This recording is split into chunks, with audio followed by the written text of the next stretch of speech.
Galveston, you know. If they got off.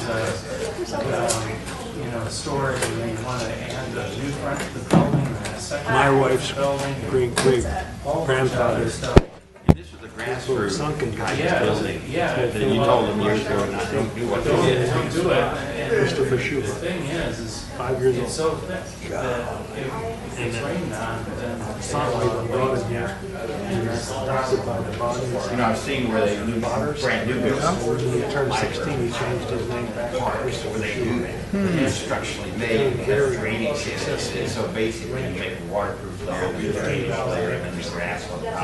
I've seen that in the East Coast, DC area and up north. That's where I'm from. I'm from the East Coast, so I've seen a lot of that. They're beautiful. And they have a bunch of bunkers out of it. Medina Annex. Yeah, those bunkers are full though. Actually, Jeffrey involved in those things. They still use them. But of course, you had one blew up one time in China. It didn't work, it was supposed to do it. She Yep. said it won't be long either. Yeah, at NAS Jacksonville in Florida, they have bunkers also, just like Medina Annex. And I see some faces that I don't recognize. Some that I do. So administrator. 8 feet deep in dirt. We're gonna make a ride. oh, slump it up. We're gonna blow right past 10 o'clock. What were you thinking? I think she's gonna have to feed us twice. Way high, 200 pounds. My wife's got an appointment with the pain management specialist in the morning at 8 o'clock.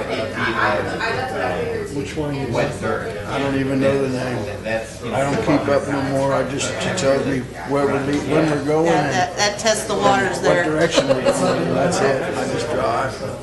That's almost like when we get the heavy snowfalls up in Alaska. Yes. Once it got so high, they're like, all right, we got to get that off. 2 Dr. Peppers. Take that off the roof because it's cold. yeah, they have to. Yeah, they have special tools they put up there and pull it all down and everything. So I can take one of them away from you. You're going to be wired. yeah. I know, I figure it's gonna be a long night. Oh yeah. I don't think he's had this stuff. And sometimes it's scary. You can get to the top like that. What's the equipment? One of my cousins just Newfoundland got hit. I like it. Locked her in. I was thinking She crown. got out on her second floor bedroom window. Oh yeah, got pictures and everything. So. That's normal.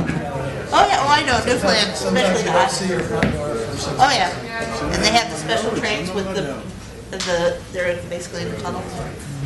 All right, uh-oh. Augers, they are. Yep, they do. I saw that up in Alaska too. All right, we're missing 2 people. At least, yeah. We're missing 2 people, but that way we can start on time. We're gonna be just a second, we're just waiting on the city secretary and city administrator. They're just getting a couple of things finished up. Might have good jokes. Hello.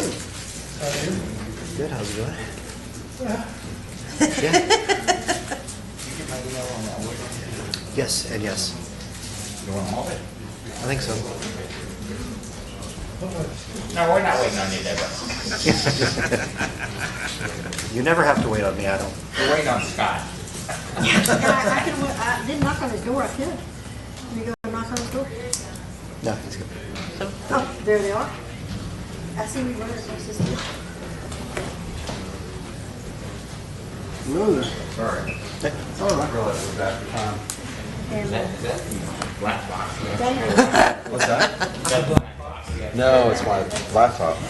there's a presentation. Yes. Then painted bright orange, because that's what the color they really are.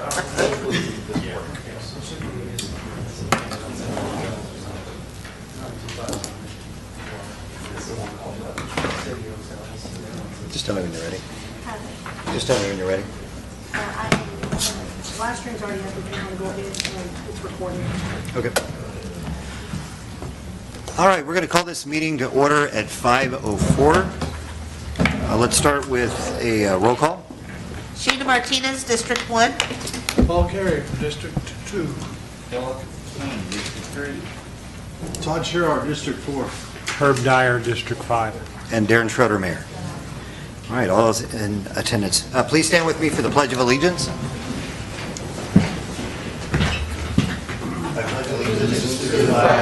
Of the United States of America and to the republic for which it stands, one nation, under God, indivisible, with liberty and justice for all. Honor the Texas flag. I pledge allegiance to thee, Texas, one state, under God, one and indivisible. Please remain standing for the invocation. Pastor James Mendoza from Vista Community Church. Yes. Let's pray.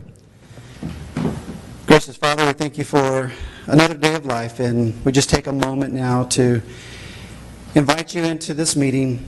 Lord, I thank you for these board members, these council members, the mayor. Lord, I thank you also for these citizens. And Lord, any business that's done tonight, would you just give each person wisdom as they make decisions and clarity of mind as they state cases, and or just help this community to be a better community.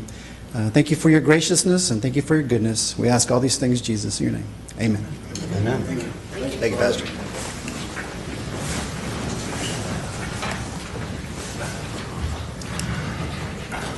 All right, we're going to open this up to citizens' comments. The one thing for those of you who have not been to one of these before, please, when you come up, state your name and your address, and we ask that you limit your comments to 3 minutes. Do we have anybody that is here to speak for citizens' comments? I guess I didn't have to educate you. Please.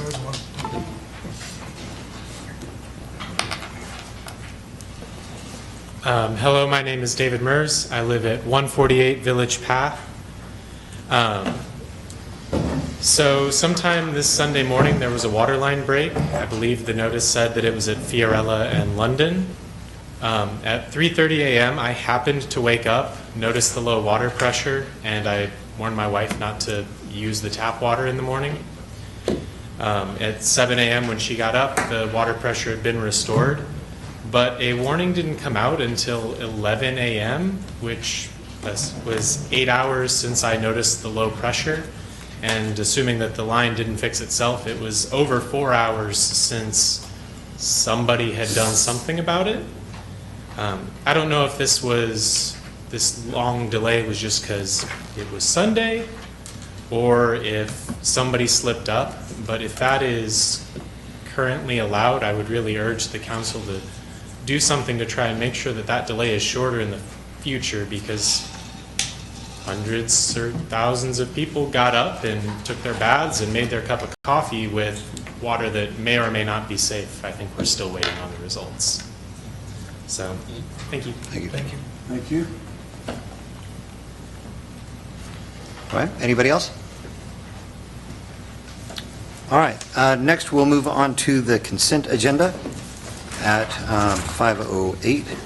On the consent agenda, we have minutes for February 8th, 2022, regular called council meeting, ordinance on increase to mayor and council member salaries, budget summary report, grant resolution for incinerator, grant resolutions for police staffing and vehicles, and council resolutions for TxDOT. I'd like a motion that we approve the consent agenda. All right, do I have a second? I second it. Great, any discussion? All in favor? Aye. All opposed? Okay, motion passes.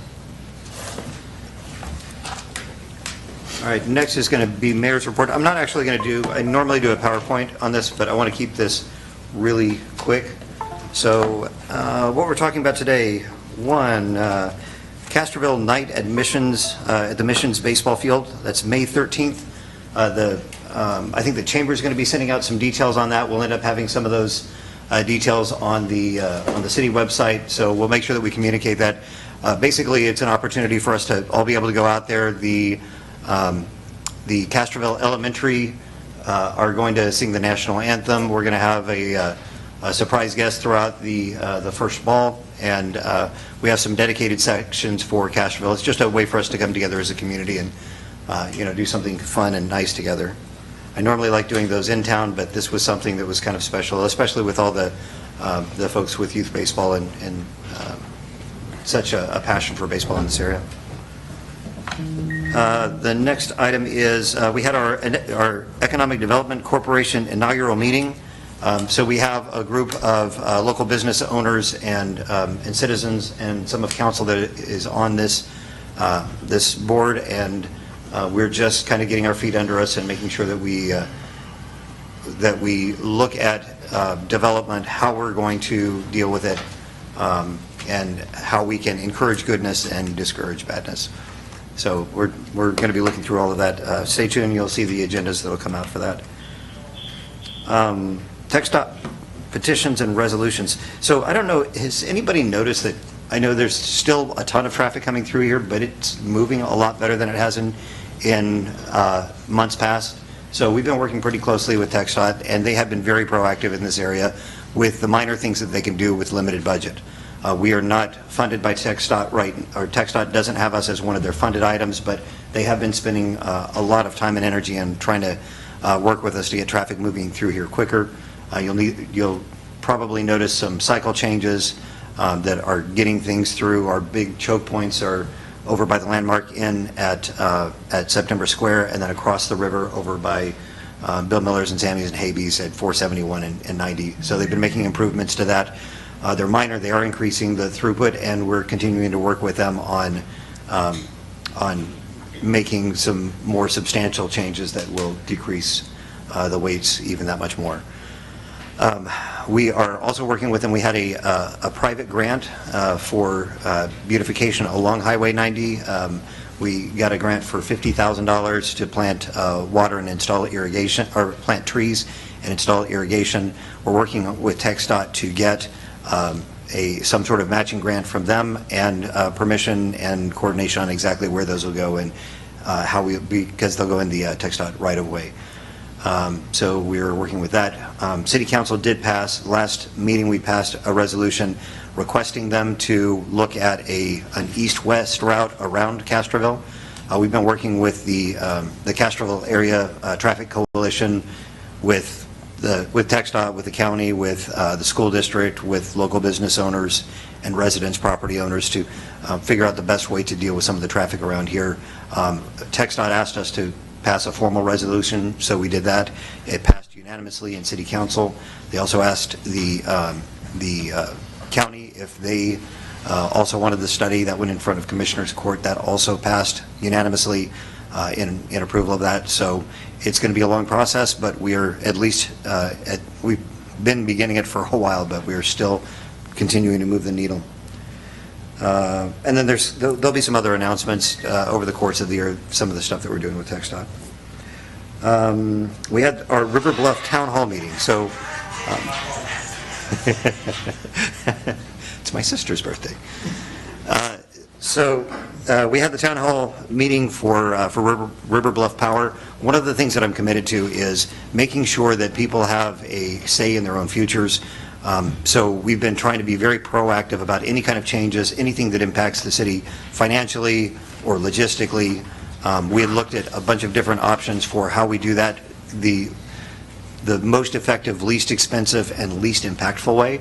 And the feedback that we got from that, from the residents that came to the town hall, were that they appreciated it, they agreed with what we were doing, and we'll continue to move forward with that. And then we had movie night at the regional park.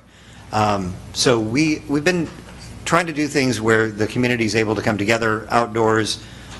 We've got some of the local business owners putting on Fiorella Friday. Our Parks Department has been really proactive in making sure that we've got lots of stuff for people to do. We've had, this is 4 movies in the last quarter. We have another one. I believe there's one more that's scheduled, and it'll be here at City Hall, and it will be the Tom Hanks movie that features Castroville. Oh, the News of the World? News of the World. I believe that's the one. I believe that's the one. That's the, yeah. And we also have the author of News of the World coming. When is she coming? She is going to come in March 31st. More than likely than not, it'll be at the high school gym because we think a lot of people will go there. Her name is Paula Giles. She wrote the book, the Castroville Conservation Society, the Union County Historic Commission, the Castroville Conservation Society are all, the CCS, Castroville Conservation Society, were taking the lead in this, but the other conservation groups, historical groups are sponsoring her to come. She's a really nice lady. She's not going to charge us for this. But she's the one who wrote the book, but they made the movie that Tom Hanks starred in that they're going to show you here coming up. So, and there'll be more announcements out, but hopefully a lot of people will show up at the high school. Cool. So, all working together. All right, so that's all I have for the, let me make sure I got, that's all I have for the mayor's report. See, I kept it short this time, Todd. All right, next, we're going to have Dr. David Grabitsky. He's the Landmark Inn site manager. He's going to be discussing the history of hotels and boarding houses in Castroville. Now, the reason that we're doing this, there's been, we've had a lot of discussions about some of the policies that we really need to have in place. There's been a lot of discussions about some of the new things that we're expecting in town, and so we're just trying to get in front of these.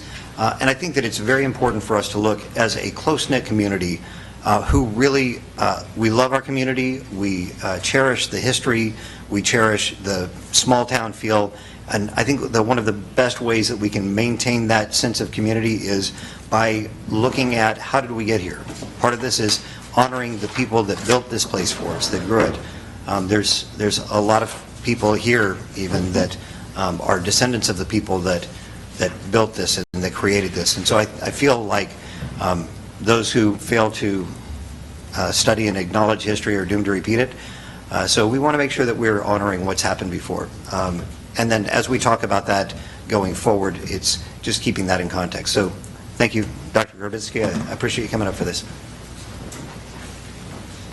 Thank you, Mr. Mayor and members of the council. My name is David Grabitsky. I live at 410 Florence Street.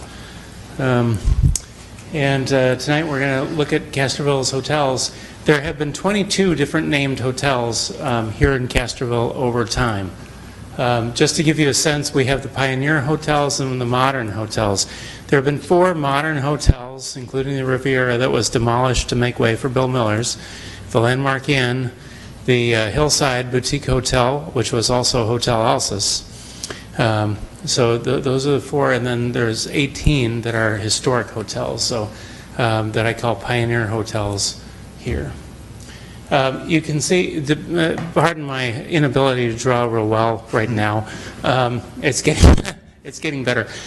This is the green is the route of the historic road that went through Castroville. It started off on Madrid Street, went around the Tarde Hotel.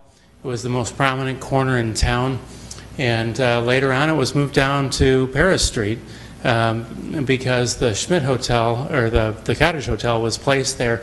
So you can kind of see that. You can also see that I messed up and put it where Winnette's Opera House is too. But you can largely see that the hotels have been along the historic corridor. And so if you're planning on new hotels, this is important to remember that along 90 is where you want to place the hotels in the future. But this is where they were in the past.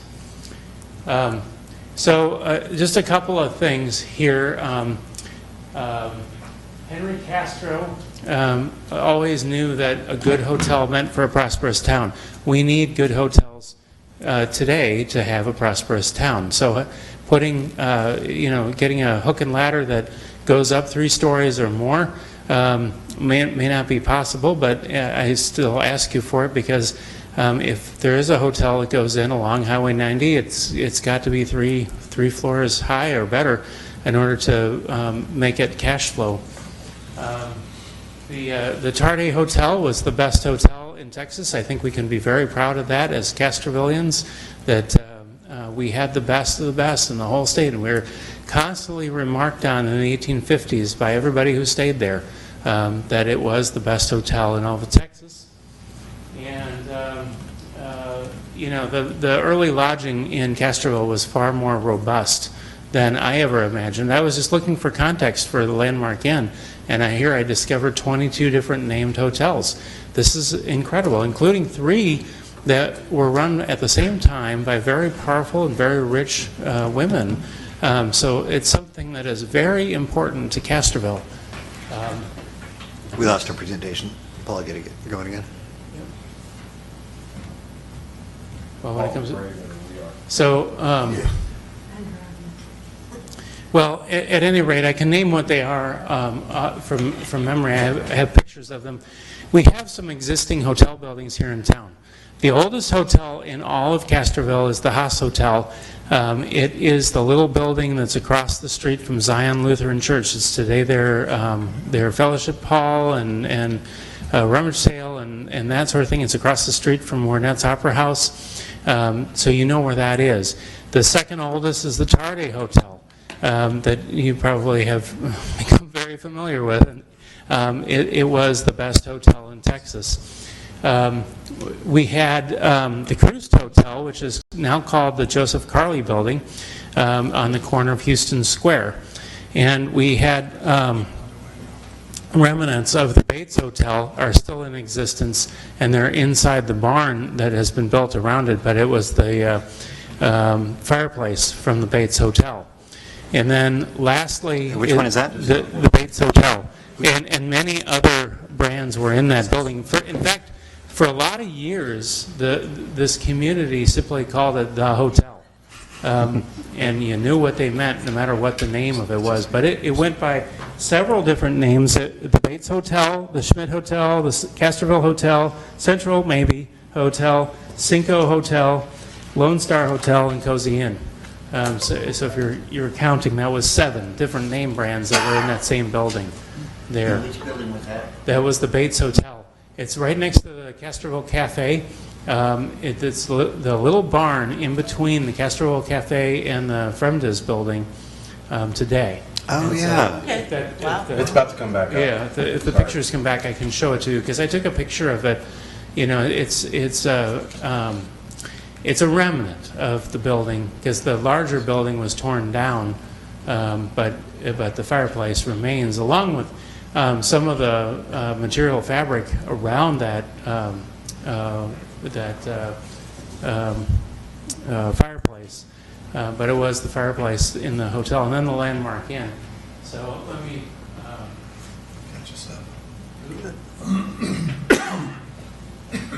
I'm hoping it'll... All right, is this working? Very good. Okay, there's the Haas Hotel. Okay. Tarde Hotel. It was 3 different brands inside there. At one time was the Gosling House. One time it was the Fitzsimon Rooming House. But it ran up until at least 1930. I know that Theodora Fitzsimon died in 1931 in May. So it may have been as late as that, but certainly on the 1930 census it shows up. The Cruised Hotel, which is the Carley building, but it was built in 1865 as a hotel. So that's something to consider. There's the Landmark Inn. The second floor was added in 1873, and it ran until about 1896. It reopened as the Landmark Inn, 2 different brands in 1946. The second floor was added in 1873 when they anticipated the railroad coming through town, which of course it never did. It bypassed the town in 1881, and so this hotel continued on. There's the fireplace that I mentioned from the Bates Hotel and many others, including the Schmidt Hotel, the Castroville Hotel, Central Hotel, maybe, the Cinco Hotel, Lone Star, and Cozy Inn. I'm just glad to know it's not the Bates, B-A-T-E-S. Yes. Well, according to local lore, there have been some town elders that have come to me and said that the author of the book by the same name stayed there and named his Bates Hotel after our Bates Hotel. Oh, We wow. misspelled it, and we don't want to, I don't know if we want that rumor. Wow. Yep. All right, yeah. So that's unverified as of yet, but I keep working on it, keep looking for something that says that for sure. But all of what I'm telling you comes off of basic primary records. And then the Hillside Boutique Hotel, modern-wise, is still here. So this is the built environment of Castroville right now, as it is for hotels. And you have a proud legacy of existing hotels, buildings here in this town. The thing I say about Schmidt, about the Central Hotel, Joseph Botter also owned 2 other lots that are now under the highway. So his hotel may have been there, but it may have been in the Central Hotel. The records are not clear on that matter.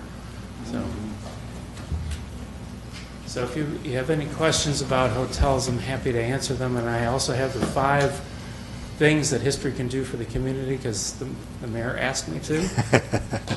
So what do you think? What are the 5 things? So the 5 things are the first most important thing is to support a newspaper, because as Alexander Ramsey, who was the territorial governor of Minnesota, said, they are the daybooks of history. That's his quote, the daybooks of history. Without those, the existing newspapers that are online have proven invaluable to this research project. Second thing that I would encourage you to think about is truck parking.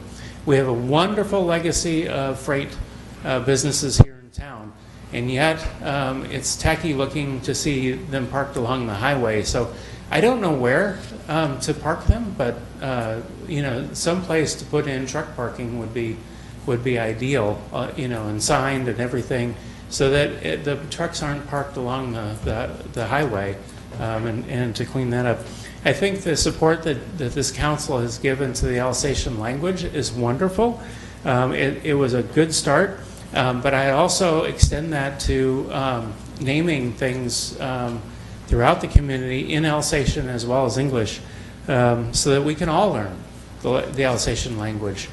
The Redevelopment Corporation, I think, is wonderful, a great thing to support. There are 94 buildings that are listed on the National Register, and there are unique modern buildings that aren't even listed that I think this Development Corporation can identify for us in this process. And then 5th and lastly, support businesses, because it was once a mecca for shopping. There were many different department stores, including the big store, which ran for 68 years, an incredible run from 1860 to 1928. And I think if we can support our businesses, we'll see more of that happening. You can redesign the walking tour to make sure that its message redirects folks lastly to the downtown area, or identifies the downtown area as being primarily important, something to see. And I think to facilitate the walking tour, there needs to be a tunnel by Mexico Street or wherever you find it most convenient, and to connect the ends of the horseshoe, which form the river.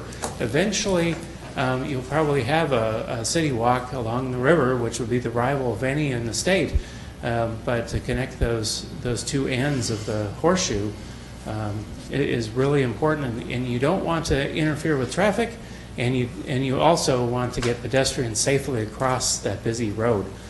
So certainly a tunnel or a bridge or something would be appropriate, I think. Those 5 things, to summarize: newspaper, truck parking, Alsatian language, redevelopment corporation, and support businesses. Thank you. Thank you. Appreciate the time. Thank you, David. You're awesome.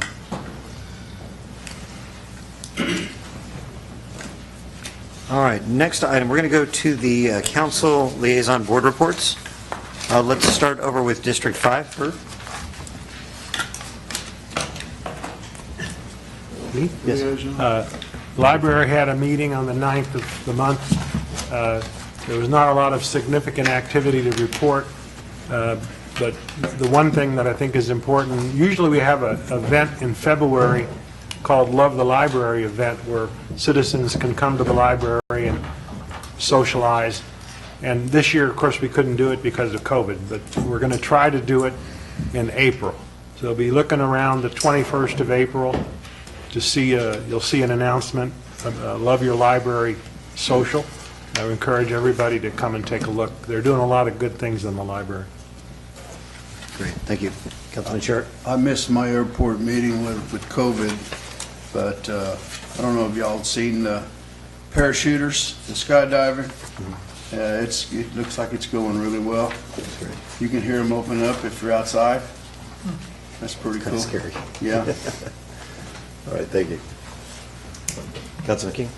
The Historic Landmark Commission had a workshop or a meeting last Thursday. I did not attend. I was at the County Historic Commission meeting that night. But they were, I guess, starting the first process of looking into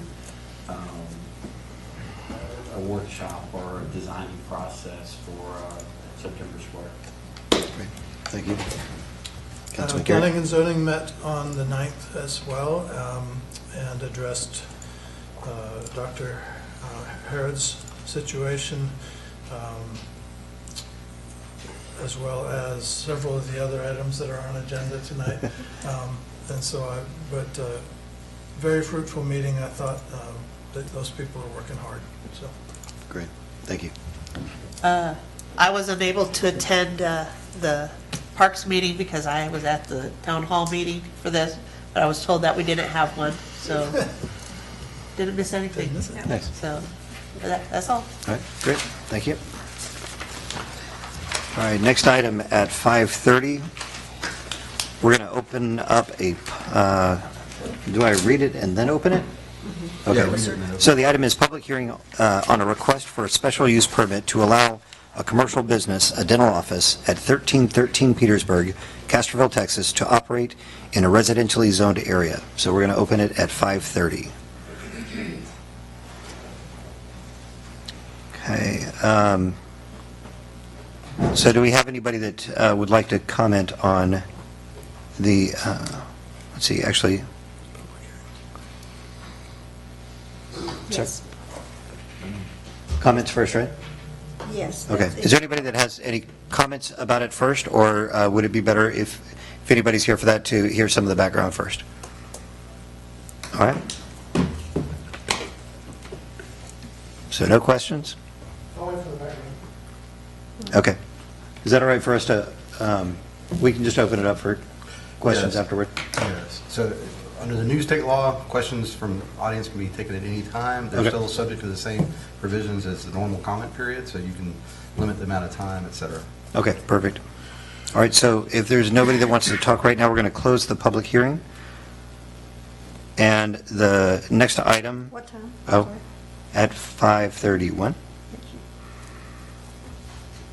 Okay, so the next item is the discussion and appropriate action on a request for a specific use permit to allow a commercial business, a dental office, at 1313 Petersburg, Castroville, Texas, to operate in a residentially zoned area. All right, do you want to give the background on this? Do you have a... Yeah, I can a little bit. I mean, so this is all in your packet. In fact, you should have some repetition in your packet on all of these items. This is an item that came forward. The requester originally requested to be converted to commercial use. It went to P&Z. P&Z recommended approval. It came to council. Council denied that request in light of the zoning that had already been in place, where we had this residential buffer zone. The business had been operating prior under an SUP.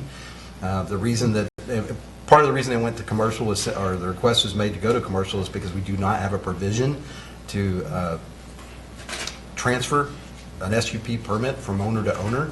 So council made two recommendations at that meeting. One was to deny the commercial request and go back to the requester and see if they'd be willing to put forward a request for an SUP. And the second was to update our zoning ordinances to allow the transfer in SUP. So both of those things were had, as Commissioner or Councilman Carey mentioned. They had a very busy night, P&Z, where they talked about a lot of this stuff. So this request specifically is to then request an SUP at this property. Again, that's the way it had operated prior, and I think the owner who's here tonight, the dentist, has been very accommodating in that regard to the city, and to come back and request an SUP. So that's where we're at.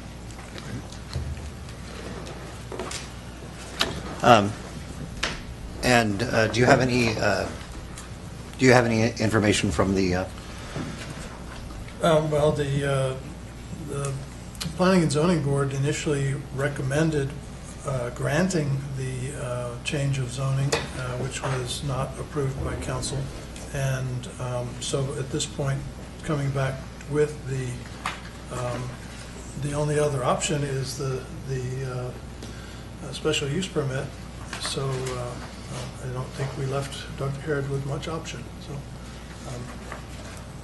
And they recommended approval of the SUP. I guess as well, Right. yes. can you bring, well, let's talk specifically, the reason that we have, so we have this buffer zone ordinance, and it's a very specific area that's called out in the comprehensive zoning ordinance, the CZO, and it speaks specifically to the location where they're allowed. And the reason for these is because typically you don't want to have a residence that backs right up to a very busy business. So this was created, I don't know, decades ago to create that buffer zone, low impact. If you think about like over by where the library is, you've got the library, a real estate office, second one that's been there. We have an attorney's building office. homes and a building homes office, Bravo Country Homes. Yeah, they're still kind of real estate. Yeah. And an attorney. And an attorney. Attorney. So low impact, not a bunch of traffic going through there. Same thing with the dentist office. When the specific use permit was granted, back, when was it originally granted? 17 years ago. 17 years ago when it was built. They went through the process to make sure that it fit in with that, and it does fit with the requirements of the buffer zone. It is adjacent to other commercial lots, the one right next door to it, the one right across the street from it, and so that's why they came originally to request that.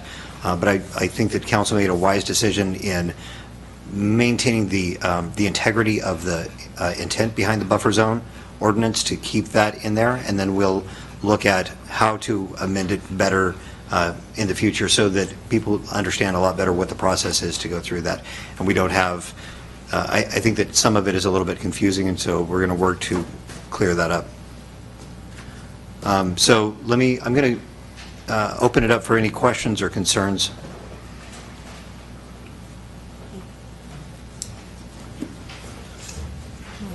Marcus Fuentes, 1311 Houston Street. I spoke on this last time, and I have no problem with the actual business itself. And my only question is, are we going to put the signage back into compliance with the buffer, or where are we going to go with that? That is not on this agenda item, so we can't discuss it on this, but...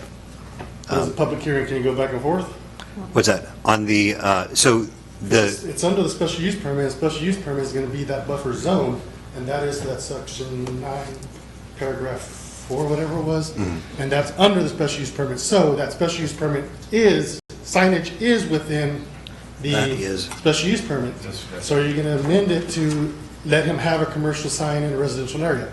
If you look, we have an item on this in executive session where we have to consult with the attorney, and that will be later on in here, and because it's discussing legal matters, we are looking at it, because we want to make sure that people are following the rules. We want to make sure 100%. that the rules are there for a place, for a reason. They're in place for a reason, and we want to make sure that those are being followed wherever possible. Once things have happened already, and we have to go back and look at them, then we have to consult the attorney to make sure that we're doing the right thing. So we'll be discussing it during that, and we'll discuss what we can when we come out of that. But that If you would signage like, is under the special use permit as well, correct? There's a signage clause? Yeah. yes, but that would be That's not being amended or for, anything, that's still going to be within it? right. Okay. All right. Yeah, no, we're not looking at amending anything about the special use permit, like the ordinance. That's why we left it the same, because I think that there's some modifications that need to happen to it, but we need to do that slowly and methodically, because you can fix one thing and break 5 others.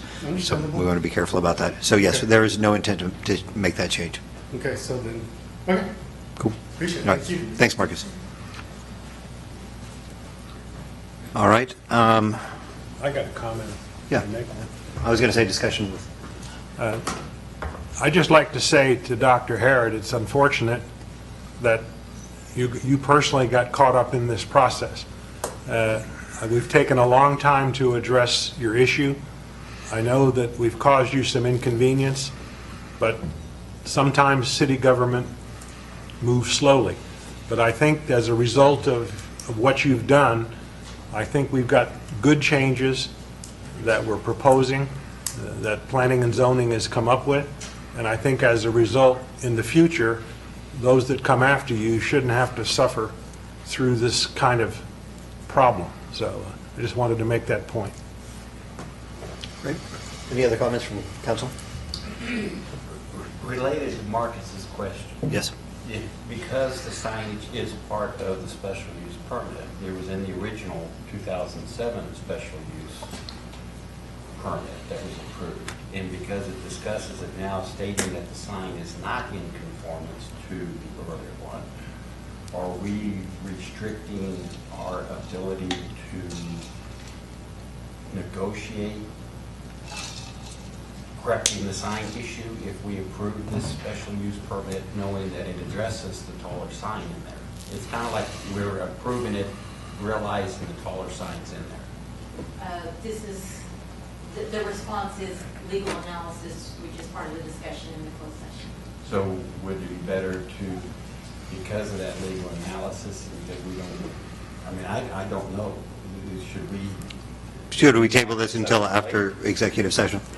That probably wouldn't be a bad idea. Just Okay. move it. Just don't make a decision. All right. Do we need a motion to table? Would we just move it? We're just moving in. If council has a consensus to wait on this until after closed session, we can do so. Now, this will be, just for full clarity, this is in the second closed session. So we're going to have a closed session shortly in a few minutes after a few items, and then this item, I believe, is taken up in the second closed session towards the end of the meeting. Is that correct? Right? Okay. It might be a wait. It might be a wait. It will be a wait. Yeah. All right. May I? Yes? Yes. Okay. Because the special use permit was not transferable, essentially, and Dr. Harrod attempted to do what he thought was the appropriate thing, both when he applied for a zoning change and when he applied for a permit to build his sign. He was not under any special use permit at that time. And so I believe that at this point, addressing the special use permit with that sign in place, we have an existing non-compliant sign. Which we can talk about in closed session. Yes. Yeah, that's, just wanted to get that out. Perfect. Thank you. Okay. Nope. Yep. All right. Wait for executive session. All right, so we're going to table this then until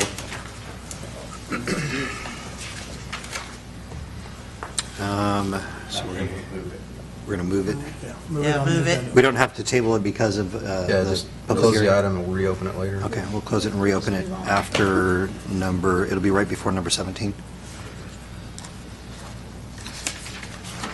Is that right? No. No, I think No. it's going to be like after 28 or 25. something. Oh, sorry, 20, After After 42. 27. After 27. 27, yes. There's two X's.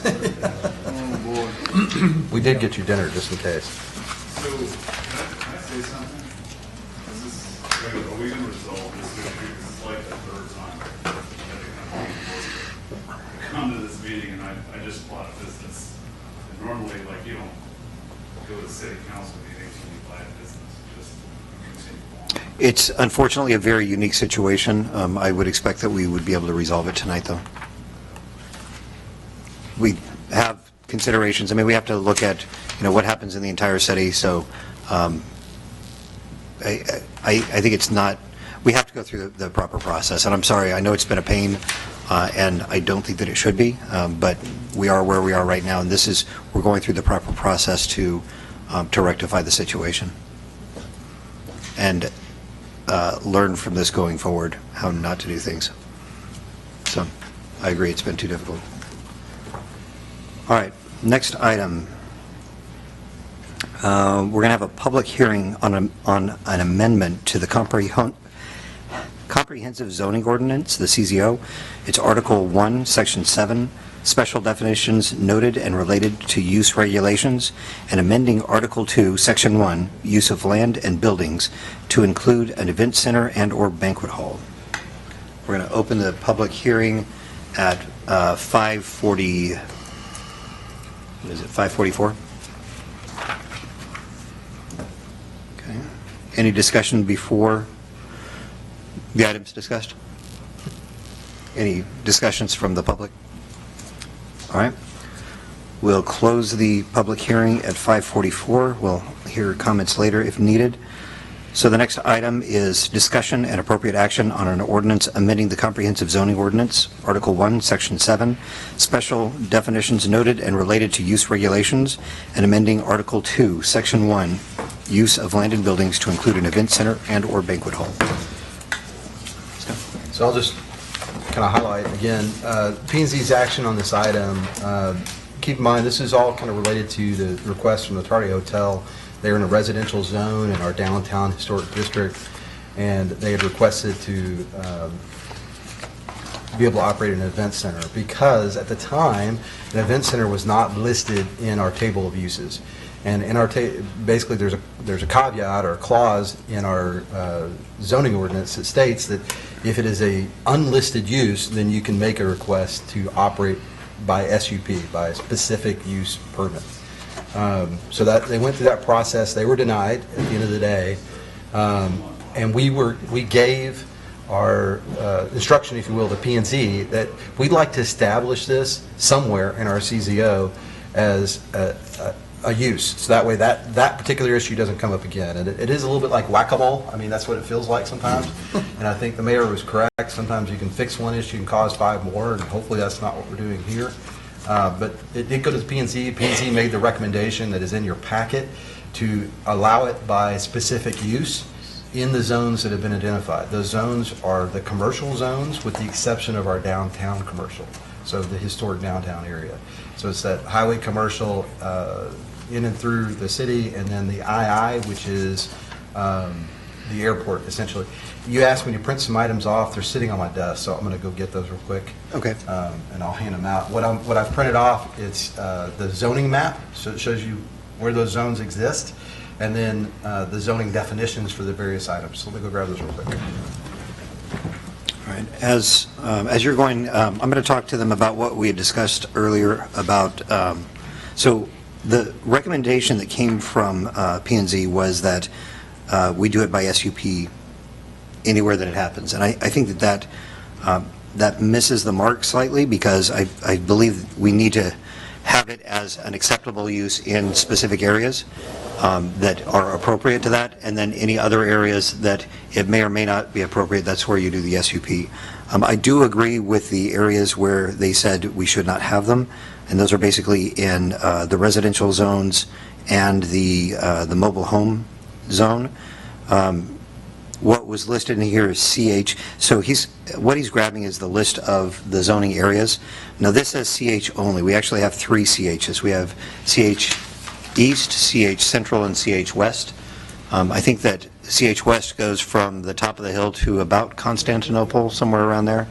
And then Central goes from that same point to basically to the river. And then CH East, which is basically Highway 90 East, goes east of the river. So I think that the most likely place to make it as an approved use would be for the CH East, which is not currently, right now in the CZO, it doesn't separate out the different CH zones with the matrix of usages. So I think that we need to separate that out, specifically CH East, and make that as an approved or an allowable zone, and then CH Central and West, leave that as specific use. The other one is the II, which is the industrial zone. Right now, the only place that we have listed as industrial is the airport, and anything beyond that, that would be an appropriate, that would be for future development if somebody was going to put that in there. And I think that it would make sense to have it as an approved use in an industrial area. Basically, you're keeping it away from the homes, keeping it away from people that are going to get the yards parked in and on all of that stuff. So I think that's the best way that we can do that. So he's going to bring that up. Does anybody else have any comments, questions, discussion on this?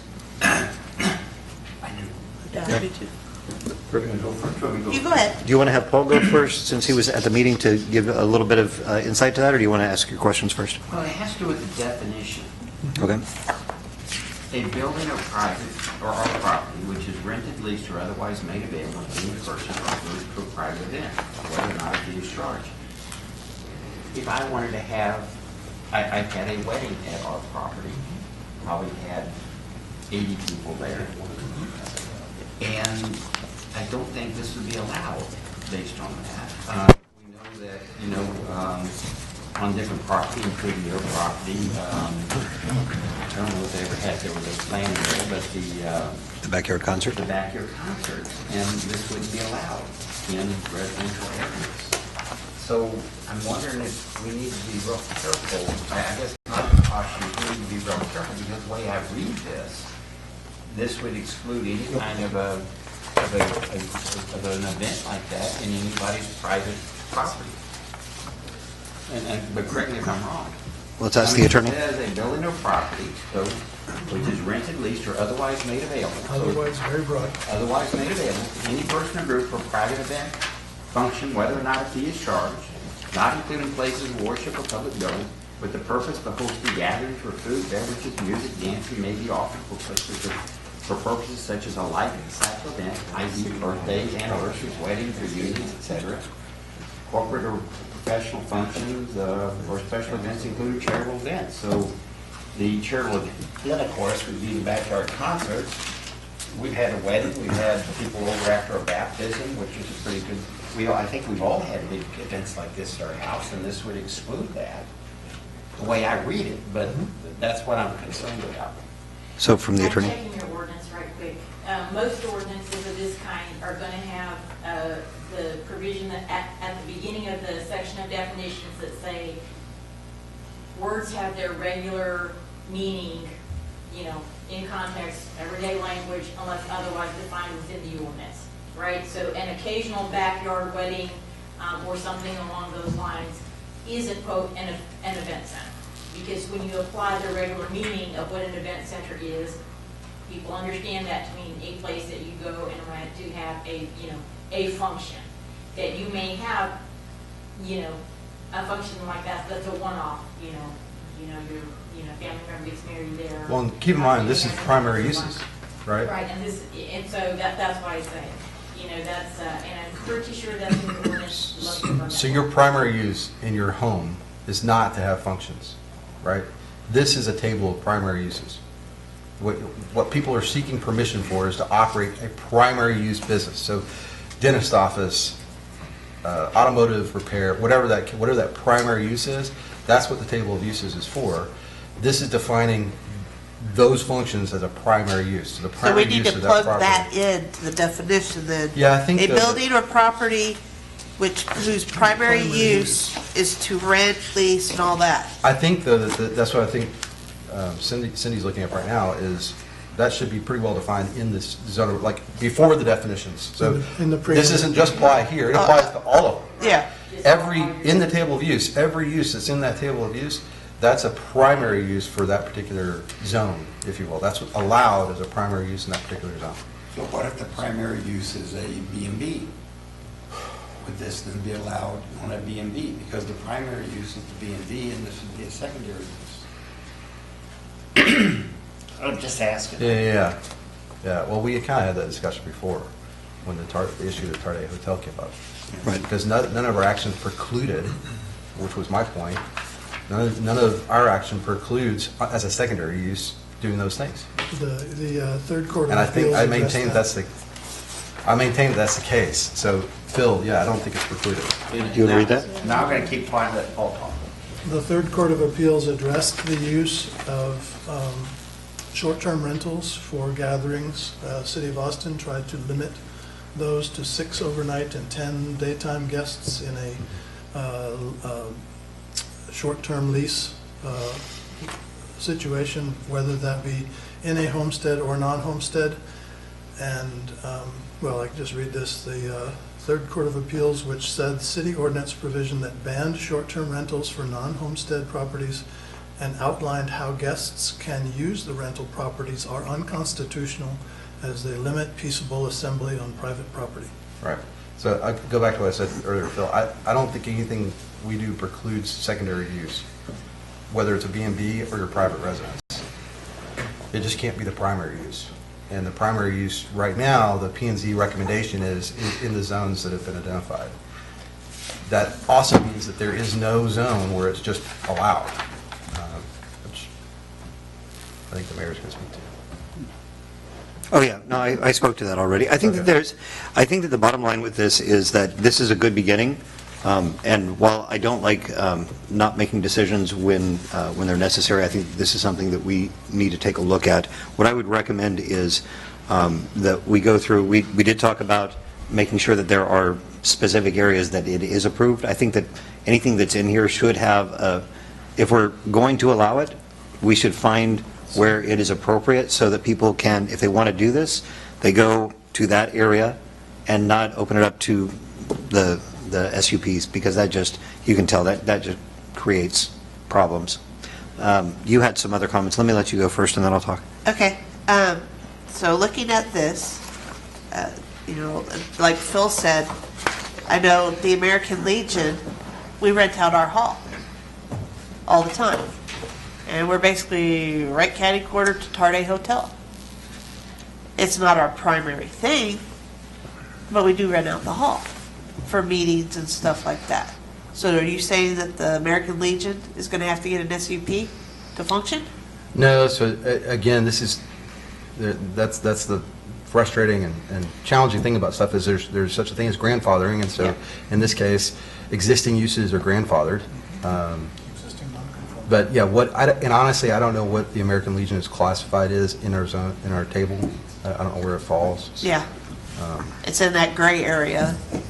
Though some people say it's residential, others say it's commercial. No, it's commercial. It's the downtown, historic downtown business district. And what I mean is, like, how is it classified on our table of uses? What is it called? Is it a public gathering space? Yeah, what is it called? I don't know. It's the Legion Hall. I mean, right. That's right. We have our meetings there, and then we have functions there for the vets, and then we rent it out. And I guess the best way to always remember this is whenever we're looking at amending a zoning ordinance, what is there and legally existing, right? New revisions going forward do not impact those things that are there and legally existing. Okay. They become legal non-conforming items. So like serendipity and all that, right. grandfather. Legal non-conforming. They Okay. were legally in existence prior to, change to an ordinance. They can continue legally existing until such time as they become non-conforming for whatever reason. Okay. Because that's important for us to get out, because I know we wouldn't be the only ones. Right. Serendipity and other areas that have this, like Koenig Park and that, so that's why I had that question. Thank you. Right, and so I think the other thing is to answer the initial question, the original zoning portion of the zoning ordinance doesn't have that caveat to the language here. And so, if we place this, this use in a commercial district, saying this is where it is permitted, then the context there is that it is a commercial use, and the intent is commercial use. One of the other things that we probably need to also consider is we're doing this by special use permit, and perhaps it is time for the city of Castroville to consider parsing out what is special use, and when the law says a special use versus conditional use, which is you have a right of use here subject to certain conditions, two separate things. And I think probably we're getting, if we're to the point where we're parsing out these things, we're probably to the point where we need to start considering that as well. We possibly do that as part of our larger UDO effort. Yes. Right. We know that there's a lot of things that are wrong in our ordinances, and so that's why we've been working toward that direction. Thank you.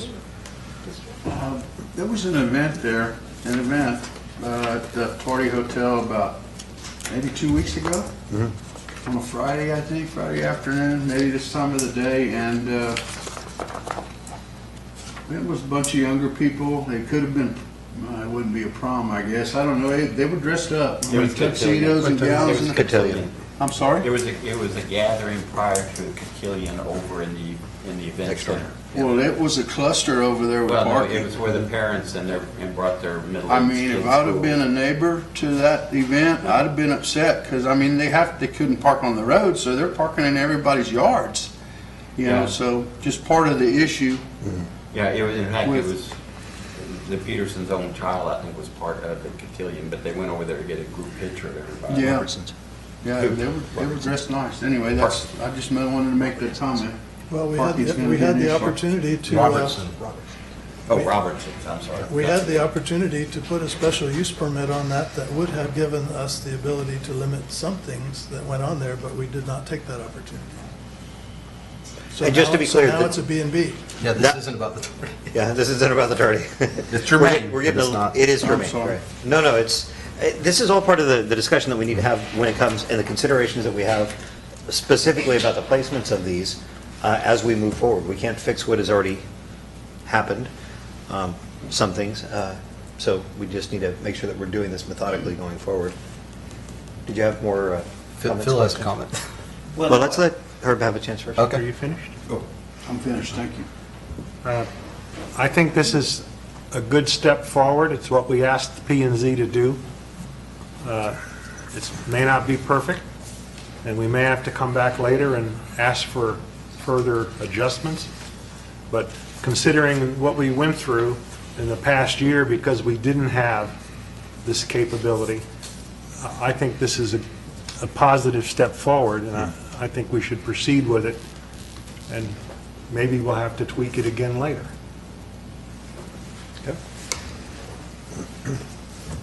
Yeah, I think something needs to be done, but I guess I would like a little bit more word from our legal counsel. Is it okay as it is now, and we don't have to worry about my issue, my original issue, or do we need to tweak some other things to safeguard my original issue?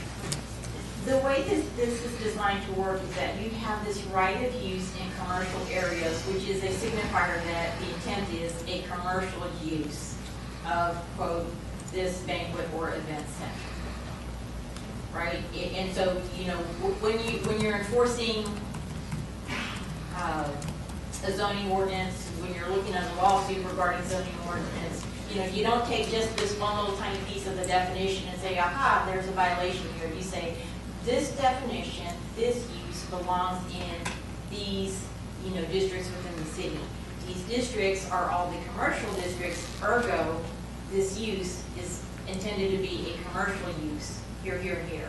So the fact that somebody had, you know, an event in their house, you know, for a birthday party, you know, a backyard wedding, a retirement party, something like this, that's a one-off, that's not going to be violative of the ordinance.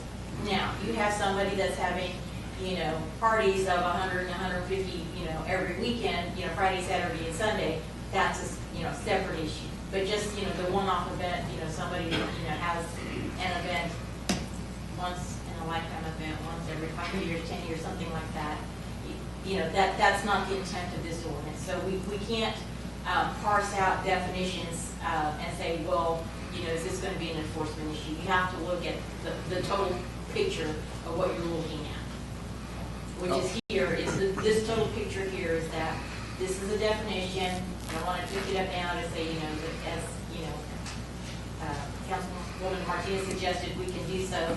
But as this is intended to be used in those commercial areas, the context is this is a commercial thing we're talking about. And so we just need to keep that in mind with, you know, with the discussion.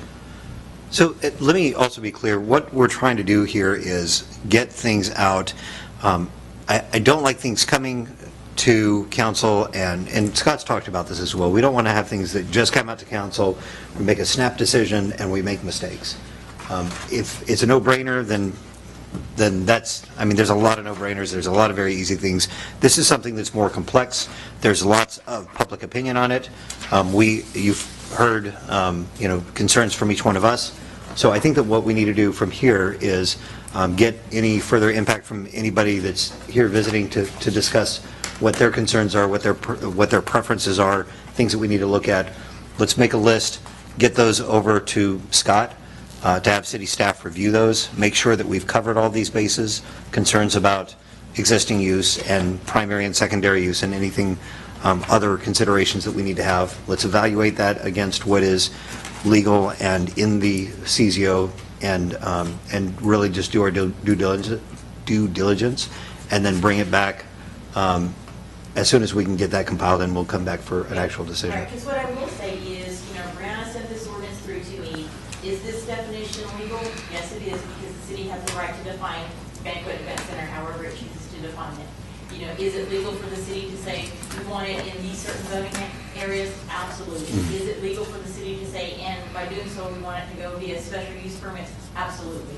So legally, what you have before you is legally correct. Now, the issue then becomes, as a policy decision, is this how we want to move forward? And that's where we're at. Yep. And I think it's a valuable discussion. But I'm still confused. Yes. What is it that we're saying to P and Z that we don't agree with in their recommendation? That's what I'm getting lost on. Right. So you've heard a few different, what I'm recommending is take the concerns that you have, the things you do agree with, the things that you don't agree with, write them down, send an email to Scott, have him work with city staff to make those, to basically compile those suggestions, recommendations, preferences into something that is more comprehensive.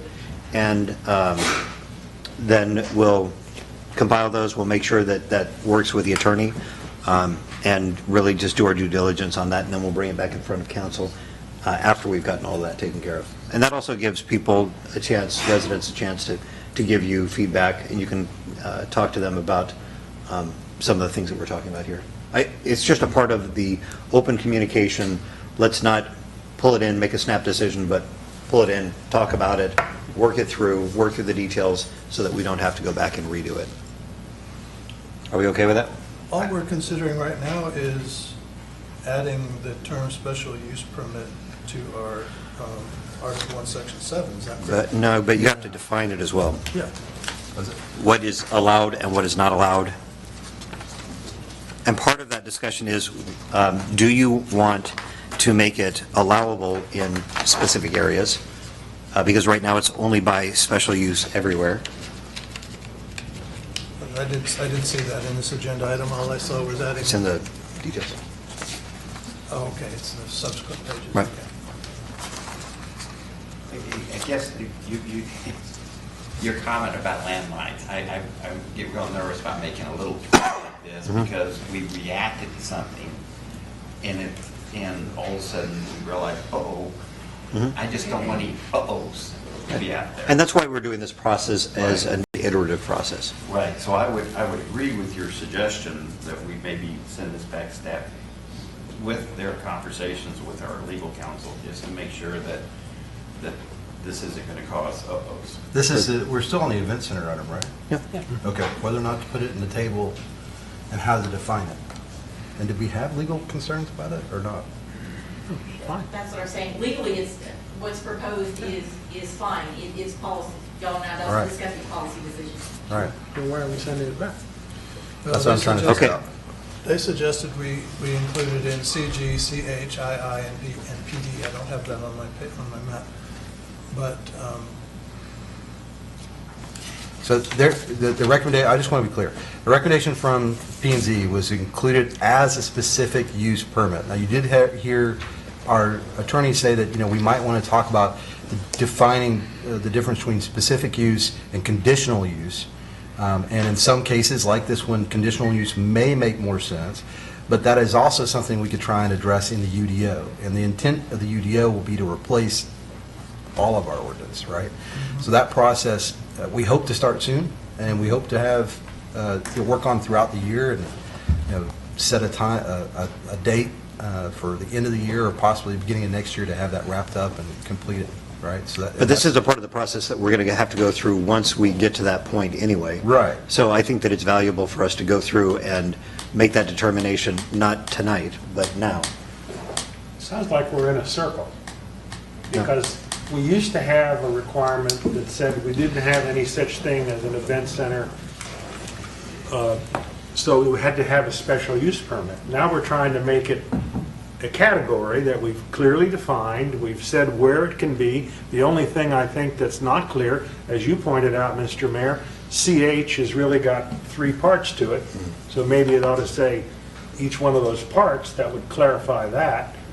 But I just don't know what we're saying to P and Z. What do we want you to think about? Well, We're not saying it's exclusive. that's part of what I'm trying to clarify as well. I don't know what, I understand we may want to look at conditional use versus specific use, but right now, we're really only using specific use. So that was the only tool available to P&Z at the time they had this discussion. And we can look at conditional use, but like I said, I think we do that as part of the UDO. The real question, and I think what's being put before council tonight is, are you okay with what they've recommended as far as specific use in the areas they've called out, which is all the commercial areas in an industrial area minus your downtown commercial, for an event center as defined. So that would give someone in one of those places the opportunity to come forward and put a specific use permit request before, again, it doesn't automatically grant it, and that is the only kind of thing I'm going to call out about this recommendation is it doesn't give any area where it's allowed by right.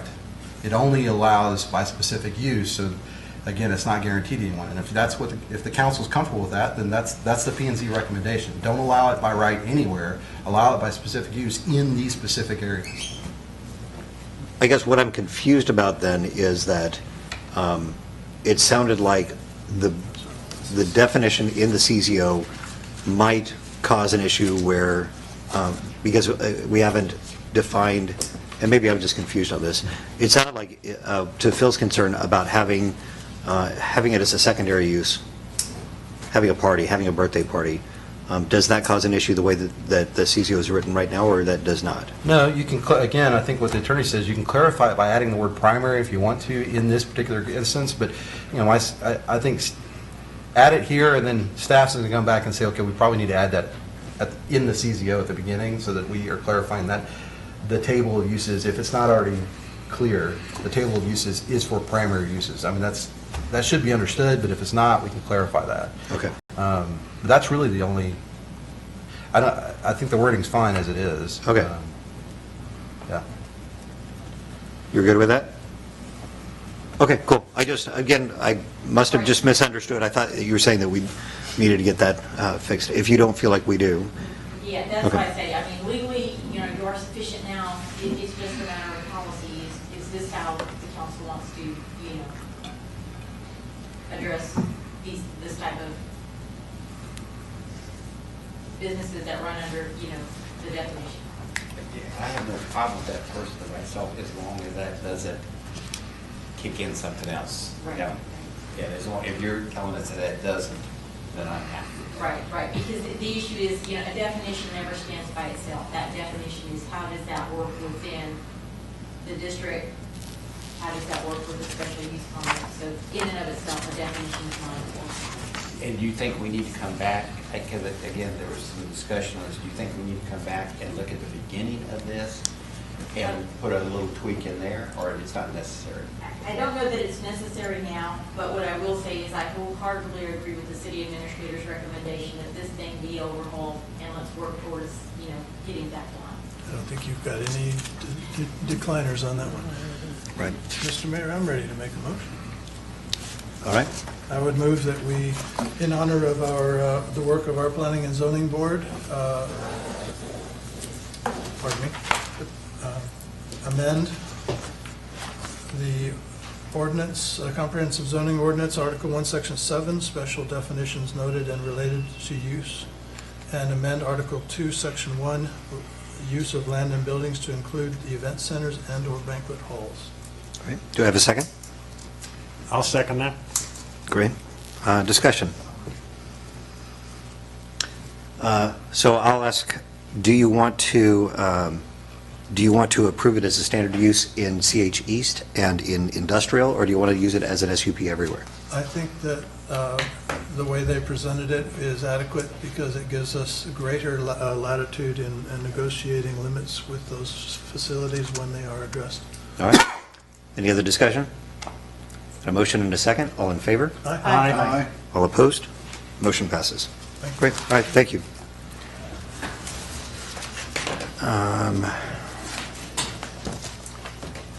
Next item is, where are we? number 14. I'm going to timestamp this one at 6:14. This is a public hearing on an amendment to the Comprehensive Zoning Ordinance, Article 4, Section 9, Business/Residential Transition Areas, and amending Article 2, Section 1, Use of Land and Buildings to establish criteria allowing a specific use permit to be transferable to another property owner. So I think we covered this earlier, but sorry. We're going to open the public hearing. Thank you. 6:14. And actually, I'll wait until the discussion. Perfect. Any discussion from the participants, the audience? All right. Yes? I'm okay. I have no hearing in this year and about 70% loss in this year. There's a lot of I can't hear what's going on. So I thought if there was volume on the speaker, maybe I'm not even sure. Just FYI. All right. Let's just I can get closer, but let's try and just make sure that we're speaking into the microphones. thank you, sir. Sure. Thank you. All right. So we're going to close the public hearing then at 6:15.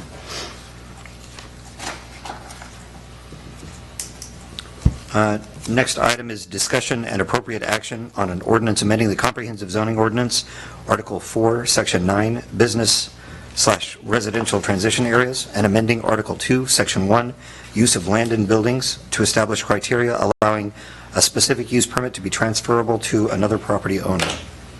Okay, so it's been referenced a couple times, we mentioned it a couple times, but the goal here was to make the SUP transferable, and in part of that is to make sure that we are not changing any of the requirements in the SUP, so whatever requirements are established at the time the SUP is issued, those carry forward to the new owner, but as long as those are honored and recognized and fulfilled by the new owner, then they can come forward to the council for council to approve the passing that over, and I believe that that's the way that has been, it's not an administrative function, it would be a council function. I think I'm accurate on that. So this is kind of the staff's answer to the request that the council made, and this has gone to P&Z, and P&Z has ratified, if you will, or recommended passage of this that we allow SUPs to be transferred in that manner. They did state that as long as there is no change of use. So if it had an SUP under a dentist office and another dentist office moved in, then they could carry that on with the same restrictions and... Yes, and it does come back to council for approval, so. So is that actually transferable if it still comes back to council for approval? I think it has to be reviewed, not necessarily approved. Well, that's why I want to verify real quick. Okay. Right, so we have it set up that way, and the purpose for that is that, one, council is aware that these changes are happening, and two, that there is that check and balance. A validation. Validation that that's actually what's going on. All right. But it doesn't need approval of the city council, it just the city council's informed. Well, it is an approval action simply because, otherwise we don't have a true check and balance. Right. Yeah, it looks like, I'm just reading from the notes that you have in your packet, specific use permit transfer approval through city council. This would delete the public hearing process and planning and zoning recommendation, and would only be allowed if the use were to remain the same. So, as I kind of represented earlier, it has to be the same use with the same requirements, et cetera. And had this been in place, I think to Councilman Dyer's observation earlier to Mr. Herod, he would not have been put through this. He could have just come to the council and said, I just want to do the exact same thing, I'm not changing anything, and that would have been fine. Unfortunately, we didn't have this process in place, and with good reason. SUPs typically are not transferable because you want to be able to have that ability to control what happens there. But I think the council gave us some very specific direction on what you wanted to see, and I believe that what's being proposed meets with your desire or what you intended to be the result. Great. Any other questions, concerns? No. I got a comment. Please. I think they did exactly what we asked them to do. Agreed. I think this is clear, concise, and I think it's going to be an improvement. So I'm fully supportive of it. Nice. You want to make a motion on it? Be happy to.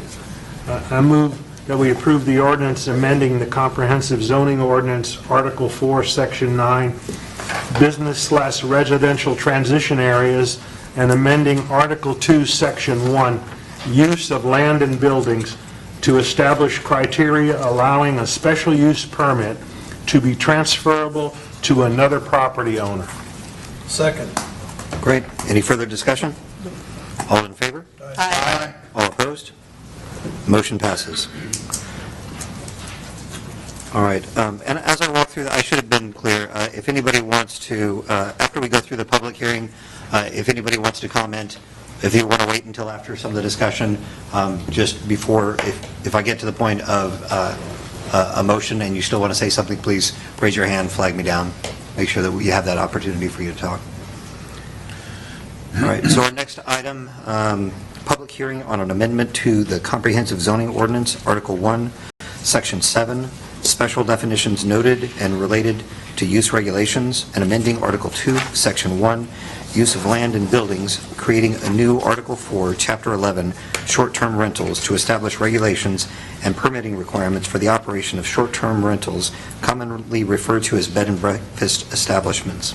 We're going to open the public hearing at 6:20. Does anybody want to make some comments? Please. Possibly after discussion. Okay, no problem. We're going to have the opportunity twice. If anybody wants to get up and make comments now for council to consider, you can do that, but I'll make sure that you have the opportunity afterward as well. Marcus Fuentes, 1311 Houston Street. This is an ongoing, short-term rentals, it's an ongoing discussion that y'all have had. Before Brianna came on, Ms. Laura wrote a pretty long, lengthy ordinance in draft to review. And I remember one thing that I opposed on that was they were going to use it as a secondary, we're talking about this primary and secondary, as a wedding venue. Now, they were going to have the bed and breakfast right down Lafayette Street, catty corner to the school behind their house that Friesenheim built. And they were going to advertise it, as a wedding venue. And when that came up, I opposed it because of the fact of what numerous councilmen and citizens has said about zoning for, not zoning, parking. Then it came up to as if you're going to have a business in the area, are you going to follow the ADA as having 2 spots for disabled people? If you can house 50 people in this place, are you going to have X amount of parking spots like commercial properties request or required? If you house X amount of people in a bed, you're required so many spots. That being said, I have no problem with tardy, I have no problem with this. The one issue that came up was like the event center here. They don't have the parking spots. I believe, in my opinion, in the special use permit section of it, because of the cluster that we have for Cotillion, I have pictures, all 4 sides, I have pictures of it. I was there, my daughter was there, I took pictures. That road was bad. As a firefighter, egress would have been horrible. Now, Mary Gray, they had a agreement with the city to say, do you mind if we use the city parking after hours? Yes. Guess where the overflow is? Houston Square. In my opinion, for tardy, because, okay, I know this thing about that, for all bed and breakfasts is, if you're going to have an event center or an event where you're going to possibly park in front of people's property, yes, it's not illegal. You can park anywhere on the side of the street as long as you're on the private property. I understand that. But it is kind to the citizens and the residents to, hey, let's go ahead and, you're less than a block away to Houston Square. Demand these B&Bs to park in parking spots, not in residential front yards. I understand it's okay for them to, I get it. When we had a resident over here who put rocks to keep you from parking there. So guess what I did? I just parked over them. You can't keep me from parking there. It is public property. I get it. But as a gesture to the citizens abroad who live in the area, to everybody else, require them to have ADA parking, one, require them to have the parking spot for how many they can house, because that is in our CZO, and there are requirements for that. I understand this is for a B&B and short-term rentals. I get that. It falls differently. But if we have to do that for businesses, and if you're going to list tardy as a primary, so they can have an event center every day, and you can take up people's property, parking lots every day, make them park at Houston Square, make them park Right here. Do not allow them, in my opinion, to park in front of other residents. That was my biggest thing. When I heard that secondary event was going to be a wedding venue, they went ahead and put outside restrooms. That property has outside restrooms because they thought it was going to pass. It didn't pass because it was still in the books when Ms. Soto came on. It was oversized trailers, and I believe it was the short-term rental issue. So I may or may not have tweaked your interest in a couple other ways, but I have no problem with short-term rentals. None. But I understand ADA doesn't apply to it in a sense when it's a house or whatever. But if you make businesses, you make the Mary Gray, you make the event center have parking for all of them, require everybody to have parking, not just special people. All I got to say. Thanks. You should be neighborly. There you Be go. a good neighbor. Thank you. Anybody else want to comment during public comments? All right, we will close the public hearing at 6:25. Next item is discussion and appropriate action on an ordinance amending the comprehensive zoning ordinance, Article 1, Section 7, special definitions noted and related to use regulations, and amending Article 2, Section 1, use of land and buildings, creating a new Article 4, Chapter 11, short-term rentals, to establish regulations and permitting requirements for the operation of short-term rentals, commonly referred to as bed and breakfast establishments. Now, I want to give a little bit of background, then I'm going to hand it over to Scott. There's been a lot of back and forth about this. This is, oh, we just got the other one. Oh, okay. Yeah. We're through the public hearing. So I think that this is one, I'm glad that we got to a resolution on the other one. I think that was straightforward, and I applaud your decision on that. This one, I do believe, is going to take more considerations because there's a lot of stuff that's wrapped up in this.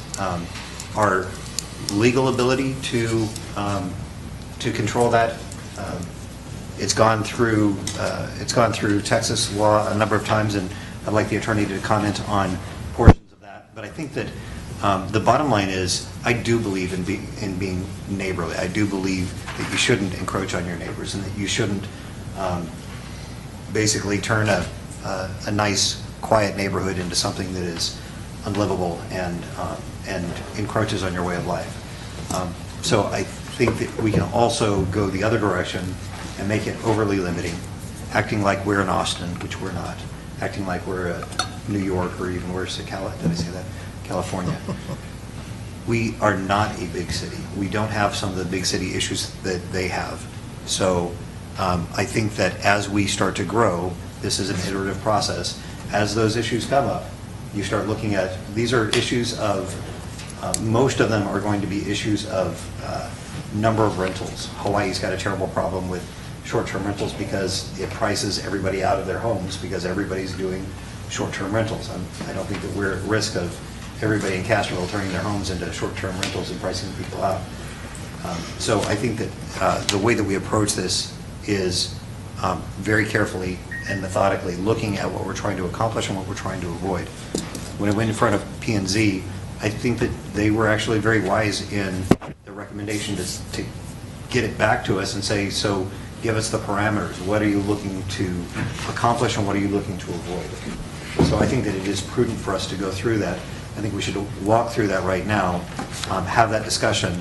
I don't believe we should make a decision on this one. I believe very strongly we should not make a decision on this tonight, but we do need to have that discussion and walk through the process. I got a question. The city council agenda report says no action will be taken, but our agenda says discussion of appropriate action. So which one? So that's what I was waiting to clarify for all of you. So the mayor's correct.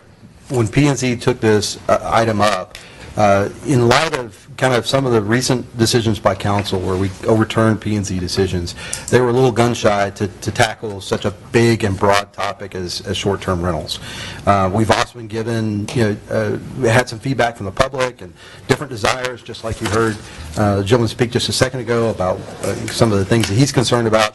And because there have been some standards that have been established by cities that have been pointed to as, okay, for instance, Austin, this is what they have done. Well, there's a major difference between Austin and Castroville, and that is they are a home rule city and we are a general law. Not only that, but they've also kind of tested the waters, if you will, in some of their ordinances and tested and lost. And so we need to keep that in mind, what we can and can't do. So the intent was, and I apologize because you're right, that the wording is a little bit misleading, and some of that's due to some of the changes that have happened between the time it was posted and now through conversations with the mayor. But I think the intent tonight is let's get some feedback from council.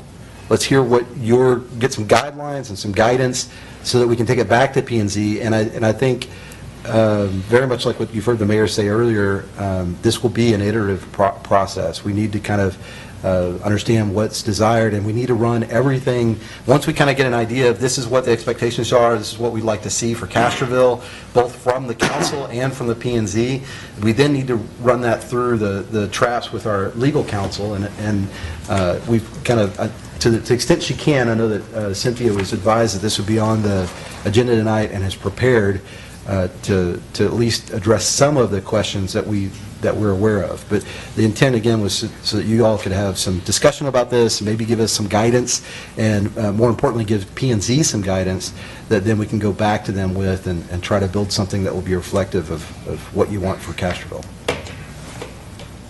So I'm going to jump in at this point. I would strongly recommend that what is on the agenda or what's been presented, that the council will not take any action other than to give us that direction on where you want us to head with this. Because one of the key things that I can tell you right now, and this is just from the discussion I had with Brianna, some of the questions that got forwarded to me, from planning and zoning, is that there is this perception that a short-term rental and a B&B are the same thing, and that these things are interchangeable. They are not. They are two separate things. They are treated in law as two separate things. And so we just need to first off make sure that we get off on the right footing on what is it we're trying to control and how are we trying to control it. Well, and if I can speak to, one of the things that confuses that matter is that there are short-term rentals that classify themselves as B&Bs, right, but they don't meet the definition of a B&B.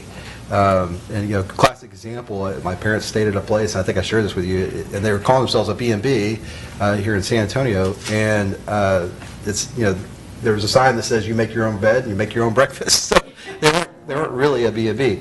And I think that's what you're speaking to, right? That there is, by law, there's a definition of B&B, and there's a definition of short-term rentals, but there are a lot of short-term rentals that will call themselves a B&B, and they do not meet that definition. And they're allowed to do that. They aren't doing anything wrong by doing that. But we, when we're making our policy decisions, need to clarify for ourselves that they are two distinct things, and that they are very, very different in a lot of important ways. Right. And one of the other things that we need for guidance, especially from the city attorney standpoint, is this is not an item that we want to have P&Z tracking on and working on without coming in and giving them the legal background first so that they know what their parameters are.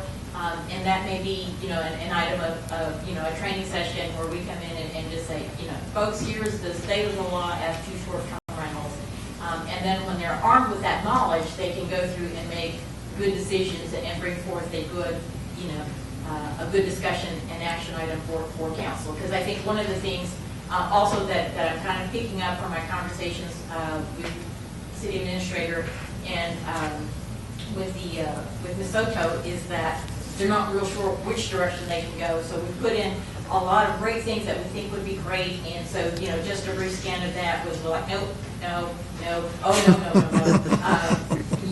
kind of working through that. And it's not because that they're trying to do that; it's just not knowing what those parameters are, because the state of the law is changing, and with every new court ruling that comes out, and with every appeal that goes forward, even that changes, and changes the footing that you're on in trying to establish regulations. Well, and I will tell you, I'm on an email thread with all these other city managers, and there was one that was probably about a month ago, I guess. They passed around asking what do you have in place for short-term rentals, ironically.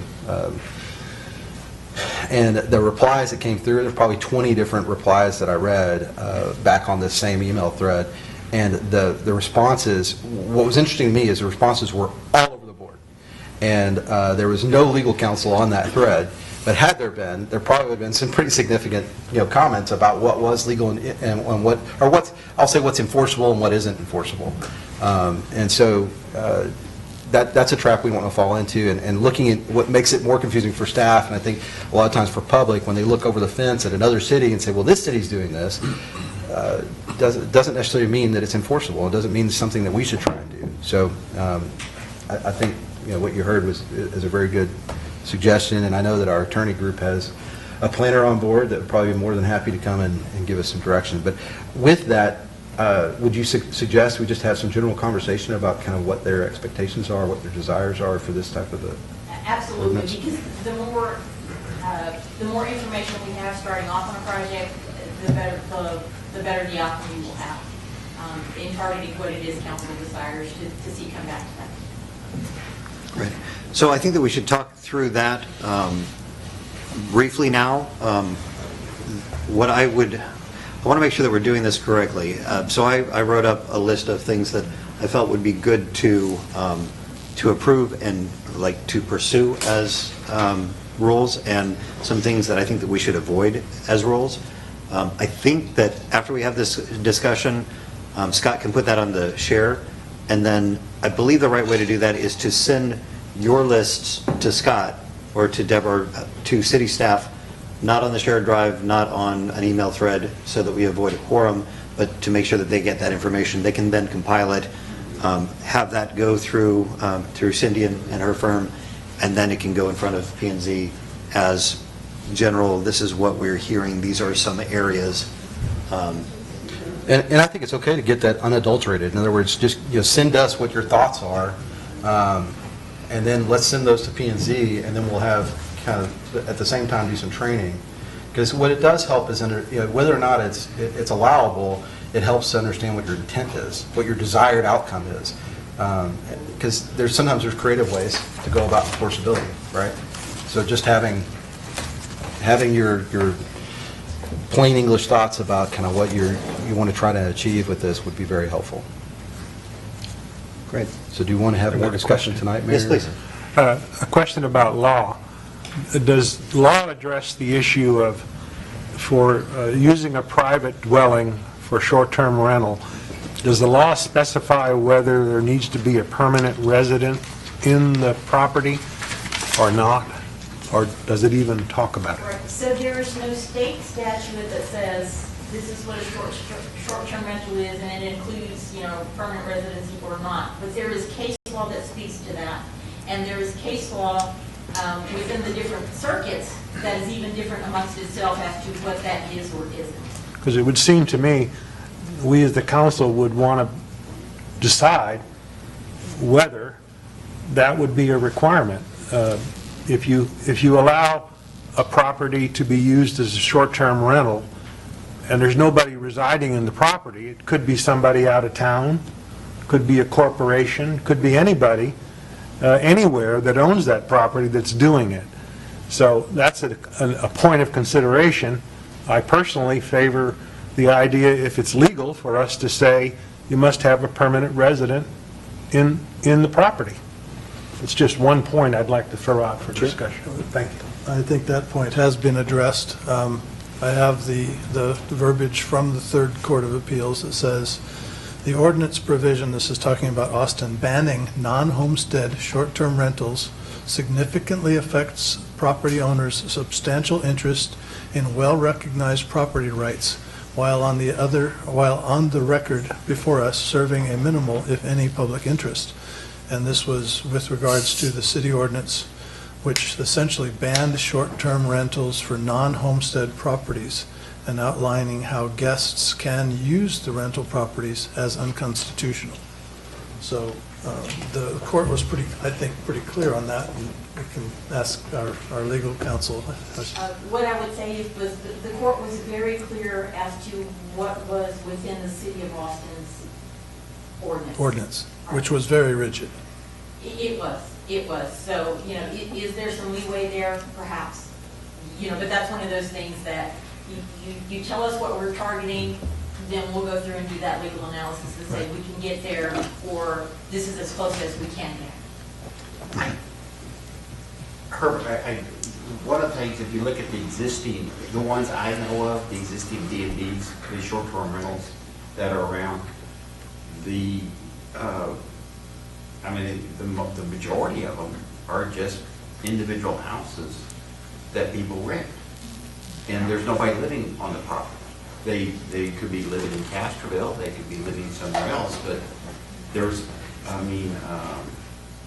historically, the Castro homestead property, that was B&B, they didn't live there. Just going up and down the street, in fact, I think very few of them do they have a permanent residence on the property. They're mostly all vacant houses that they rent out. So if we were to put that stipulation in, a lot of these people that have B&Bs would probably be upset at us, but I don't know if that's causing any problem at all that I know of. Well, I think the intent, though, and Herb, correct me if I'm wrong, I think that your intent is to make sure that people are keeping a watchful eye. It's hard to be a good neighbor if you're not a neighbor. Right. It's hard to have, if we don't have somebody directly there, if there's an issue, we should have somebody that we could go to. You have it in a B&B, you have a requirement they have to respond in an hour. So you have those kind of controls in the rules for B&B. I just hate to be a neighbor to one of these homes that was being rented out for the weekend to be a party house for somebody and nobody to call. Right. So that's why I raised the subject. Absolutely. And I've heard of people that won't rent out places. My sister was talking about that. They have the ability to where they are in College Station, but she's like, I don't want, but they're in College Station, so she doesn't want the college kids to come through and have parties at her place. It's more of an issue there, but I think it is something that we definitely need to take consideration, especially because we have, I would say our population is older and less tolerant of that kind of noise. And so I think that is something that we, if we have the ability to put some kind of controls over that. But that's what I think needs to go on the list is, these are the things that I'm really concerned with. These are the things that my neighbors and the people that I represent are concerned with. Let's make sure that we do these and don't do those. So that's a good one. And I'm looking at it technically for, under short-term rentals, we just mentioned bed and breakfast and Airbnbs are two categories. But we also need to throw in short-term rentals, because we have homes here that are rented for maybe 60 days or 90 days by transitory people that are working out in the field and everything, the field workers and everything that come up from Mexico and work. We have homes that are being short-term rentals like that. So we technically have three categories. So we should then turn around. I know in the definition it gives for less than 30 days. Well, we should have, okay, for bed and breakfast, X amount of days. For Airbnb, X amount of days. For short-term rentals, because there could be all different. And that's something we should look at. So, yeah, definitely, put it on the list, and then, we will go through and say, well, here's where this theory goes wrong, or here's where this theory goes right. Yes, ma'am. Because there's gonna be a lot of right in there. Yes, ma'am. In addition to some things that were like, maybe not. Yeah, like we own a house in town that we rent out long-term. Usually supposed to be a year, sometimes it's 8 months. But,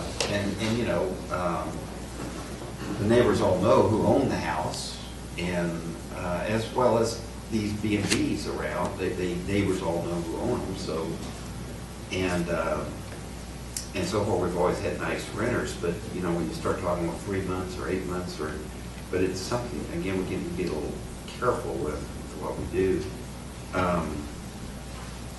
because, there are a lot of these properties around, and it has gone to be a trend. I still don't understand, like the ordinance says, it says short-term rental, and it says in this ordinance it's going to be called a B&B. So what is the legal definition between this? Or are you going to come and tell us that later? Statutorily, there is no quote legal definition of it. It's what we place in there. But there are some recognized terms, and there are some recognized delimiters of what is a short-term rental. And so what we're going to do is we would craft our definition to meet those parameters in the law. And in the list that Scott will share with you, I actually compiled that from conversations from several different people. And there were things that I agreed with, things that I didn't agree with, and I put them very specifically in there. I think it's a good starting point if you want to take a look at that. And I'm not asking you to agree with what I'm putting there. It's just something to maybe get your brain going and think about some of those parameters. And if you don't agree with them, put them specifically in that list. Sounds good. Okay, great. Are we okay with the process that we've got laid out here? Yep. Okay. Plenty of opportunity to add later. Yes, please. Yes, please. Just if you can do the same name and address. My name is Tammy Iltis. I live at 104 CR 4773 Castroville. I have some experience with short-term rental, so I'm really happy to have this opportunity, and I appreciate how interested you are in doing everything correctly. But to start with, you had asked the question, what's the difference between a B&B and a short-term rental? Our experience, because there's another category you have to take into consideration, are IRS guidelines. So, and IRS, if I'm correct, and the legal will fix this if I'm wrong, but they have guidelines regarding B&Bs as property with homeowners physically there. And short-term rentals are property without homeowners being physically there. That was my understanding and experience with our short-term rentals. Secondly, I also heard you talking with the event centers that there are,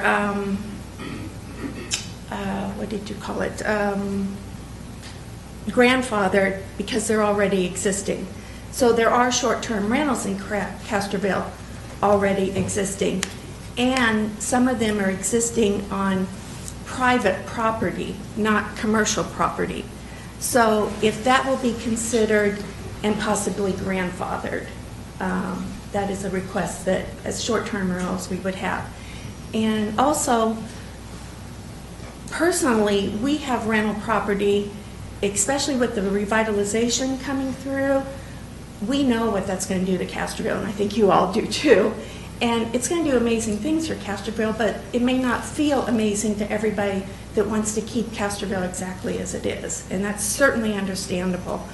But short-term rentals are going to bring great revenue into Castroville if they're run properly, and having the appropriate guidelines to run them is absolutely necessary. The parking.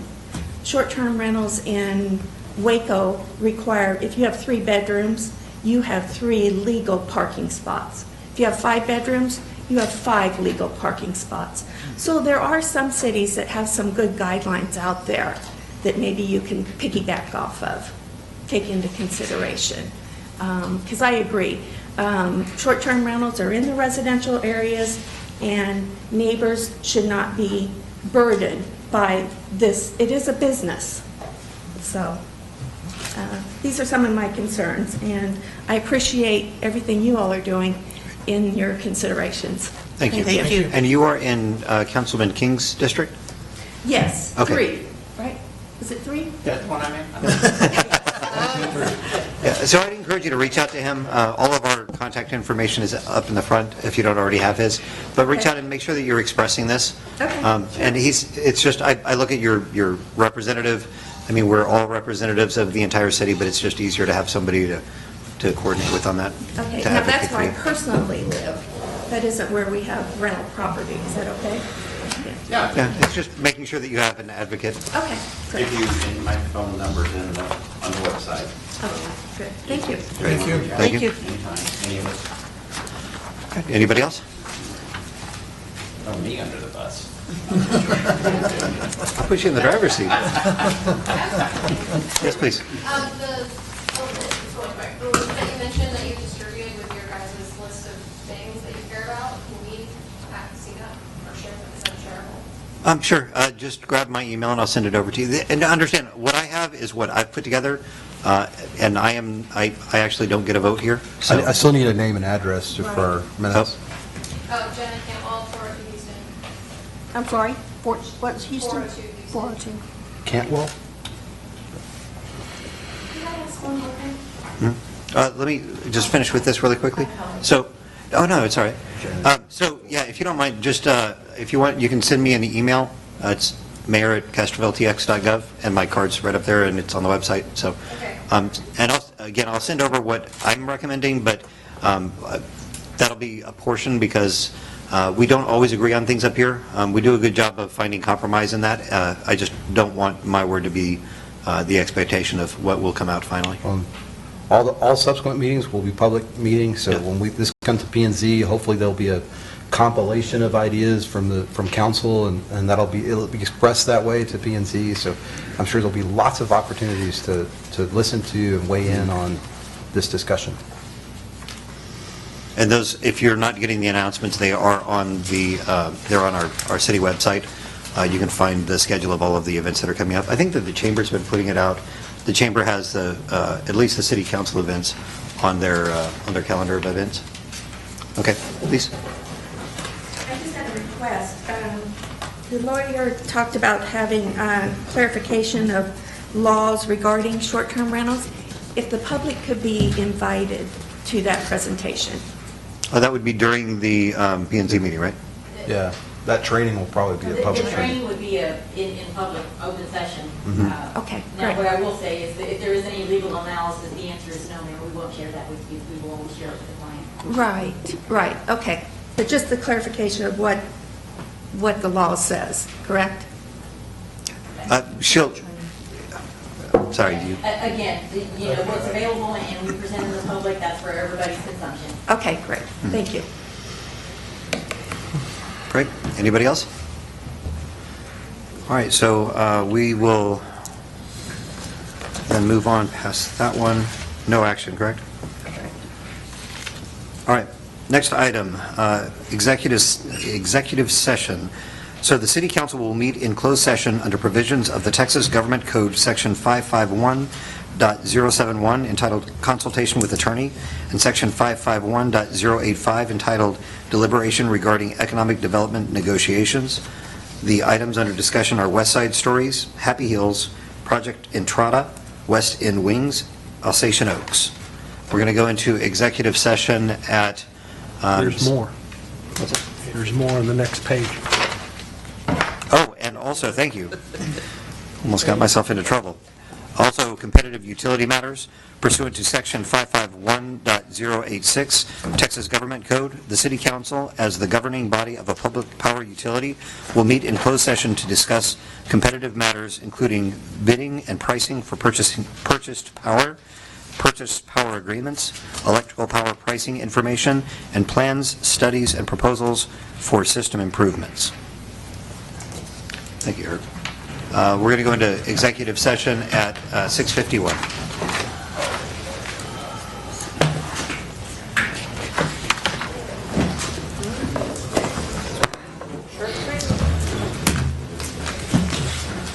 What's your announcement, Mayor? If you'll announce that the live stream is going to stay on. And just for the people that are remaining in the audience, just remember that the live stream is still on, so be kind to your neighbors. The camera's recording, everything you said. We'll say that. No. Don't talk bad about it while we're out of there. Wait till we get back. There you go.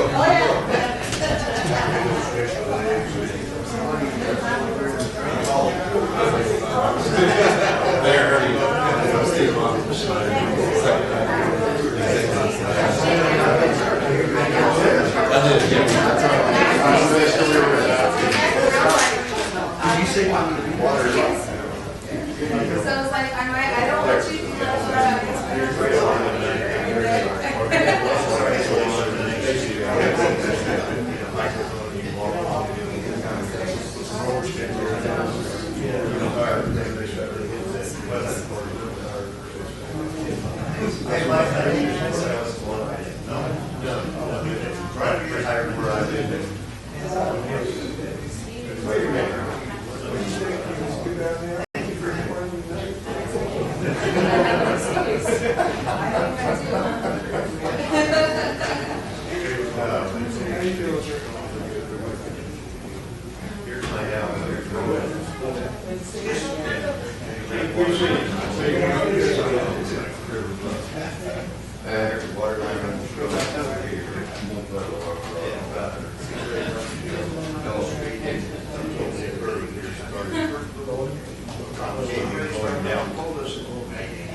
not apparently on the surface, but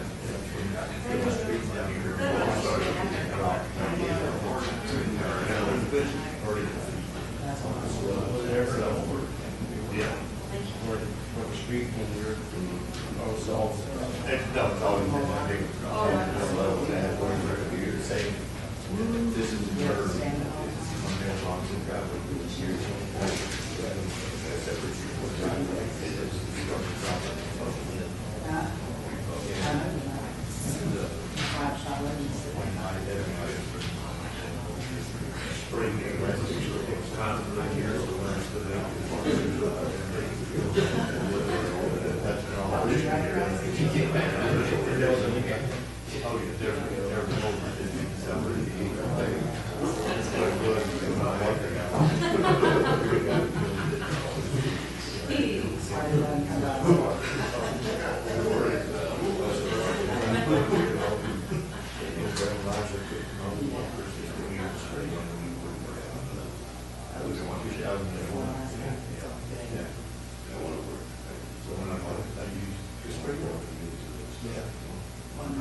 one day, sleep in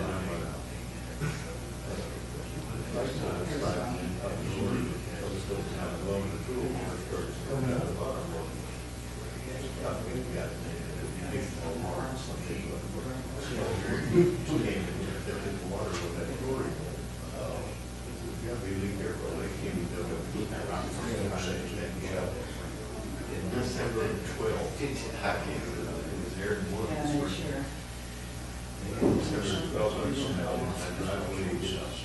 Shooting water is high, open out there, this pond, from that drinker down your field, in my house, water run there,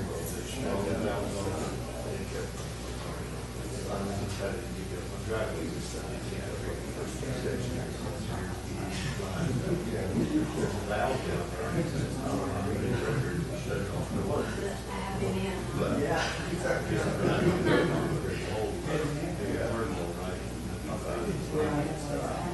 It's all unbelievable going out the street and growing back and third row, the street. So, they fixed it.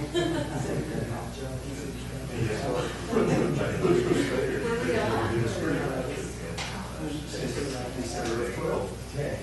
Now, for at least 11 years, fire.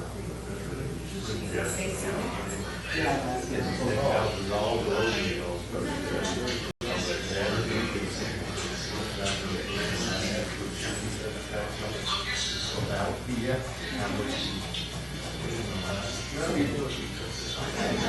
no, we probably don't need what, Bobby? Yes.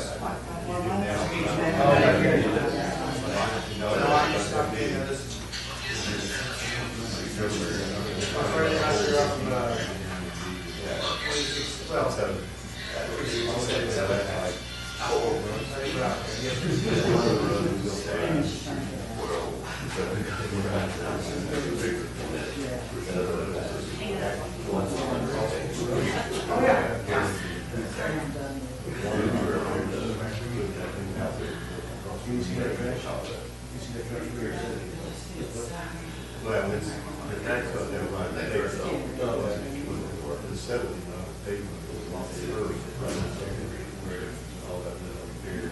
Oh, it's phase one? Yeah. With the sign and then on? Yes. Okay, yeah, I mean, I'm, you know, where we're at. Just to make sure we're at it, at the very end of that thing. We go down with the long. Yes, sir. Yes, sir. Finally got it dry, Culver, the lead.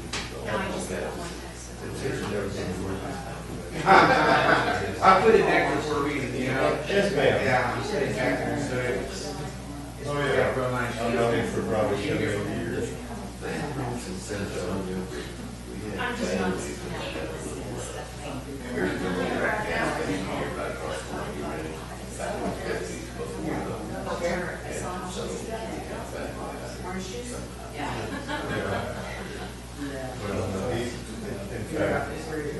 Yeah, well, we looked up over there. They're flat on going. In fact, we got a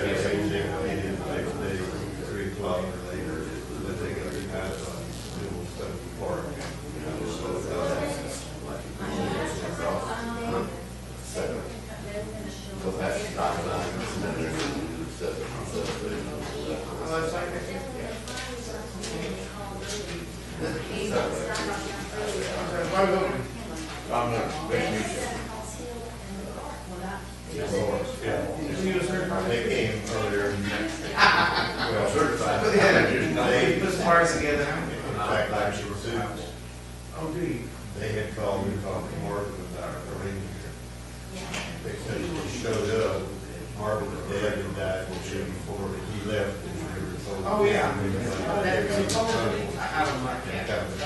But no, I let him down here. The guy was saying, oh, my life was one that was coming. And he didn't come. He called me. However, the reason I say that, sure, there's a sign that says SAT, County, SAT campus. What is that? And somebody asks questions, people might just work it out. They want that property to go 3.5 west, up the hill out of town, there's a big, you always have to, you go up there. State, well, state, business. That's 1343. Well, that's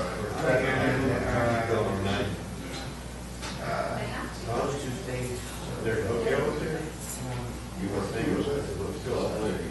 Oh, yeah, popped up like this. Okay, well, that's what do we do? I said, anyway, when they showed up, I walked out there, I said, one of these times, but I think he's a very we've got a house here. Oh, a house here. Yeah, we're out there in Del Rio. Oh, yeah, we got there. We caught some here. He said, no, Bill was working on the very team. Why does he get that? Would you like going to Sammy's? Out there? That's it. So we do a very comfortable. So anyway, after one I'm going to hurt you tomorrow, can't you? You got the same oh yeah, we get lots of it.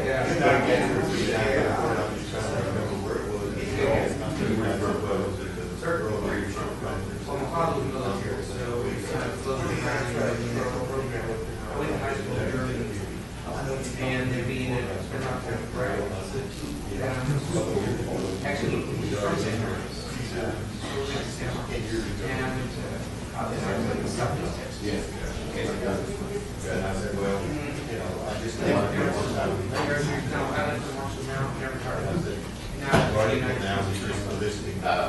that's all the 5 places to go to the money. Yeah. Long, one day, time. And he's the judge, just depends what space it is. And I'm flying a lot of guys driving, so that's it, that's it. And I said, well, okay. Go back to where you go. It's your house. It's not our little house. No. Well, we were in Fort Boys. Right there. No. He should have gone back. I have 200,000 volts of income.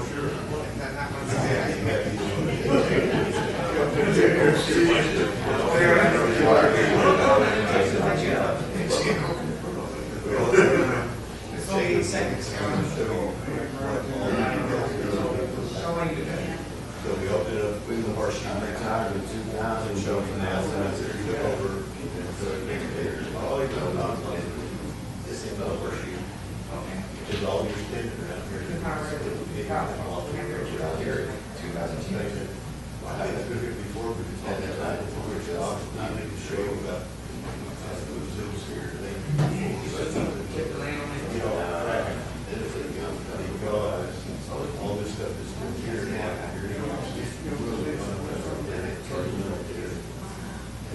And we have this, I said, okay, I'm going to the president for the war, all the zoos that there, because it's proper, whatever, this is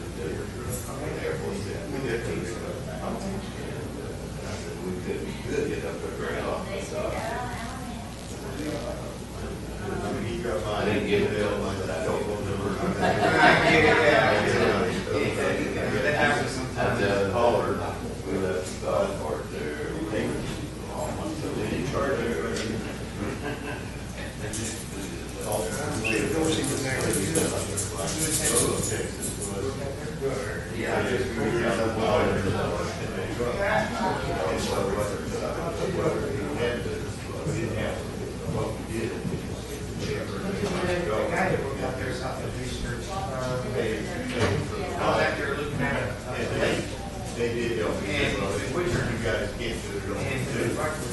One of our regular supporters is up there at 67. Yeah, I'll think so.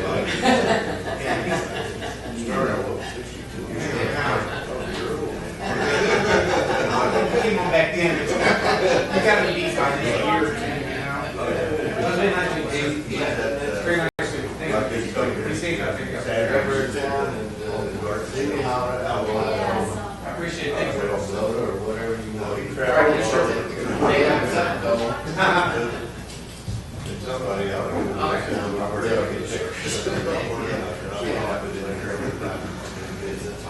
They can say, we're going to have to call a small city, we're going to landmark, we picked up, we just don't want you. Maybe someday we'll get that. Wait a minute. All the electrical discussions and everything we have to come on, you can't cheating out. Hey, I can't stay here till tomorrow morning, you know? John's gonna fix this breakfast. Yeah. They got food in there. Where? Yeah, they do. Well, yeah, turn off the lights. I'll get them out of there. Yeah. They got chicken and all kinds of stuff. But, you know, and there's some in the gallery. Last Saturday. We'll see how they take 10 o'clock. I'm gonna make a comment too.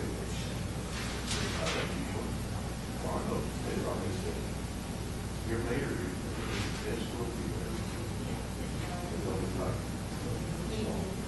You left the signal to him. Oh. That's what he does. Scott gives you his.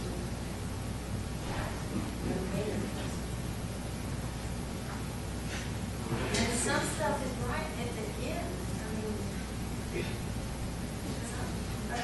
I know we're not going to hear it.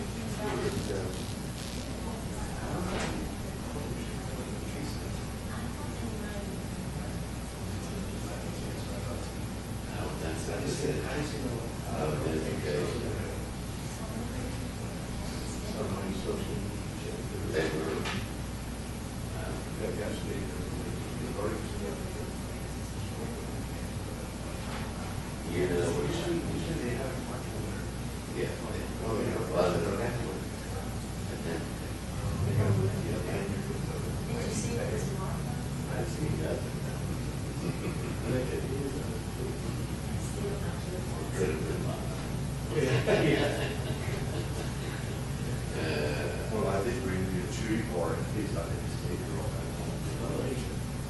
What is it? Since I bought me a 30-pack right before I came.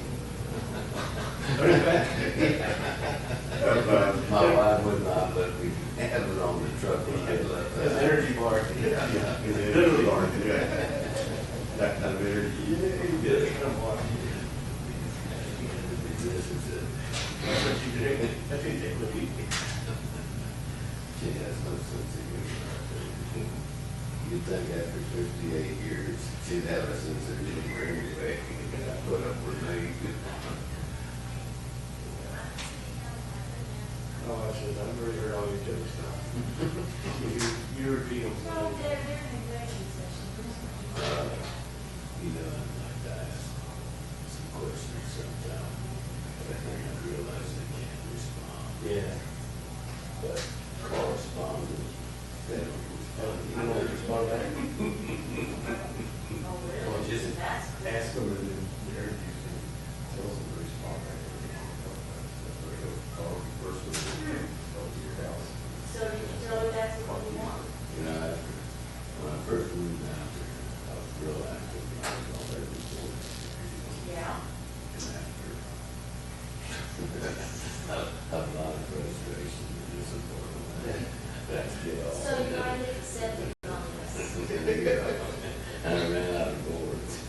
And I finally said, they won't talk.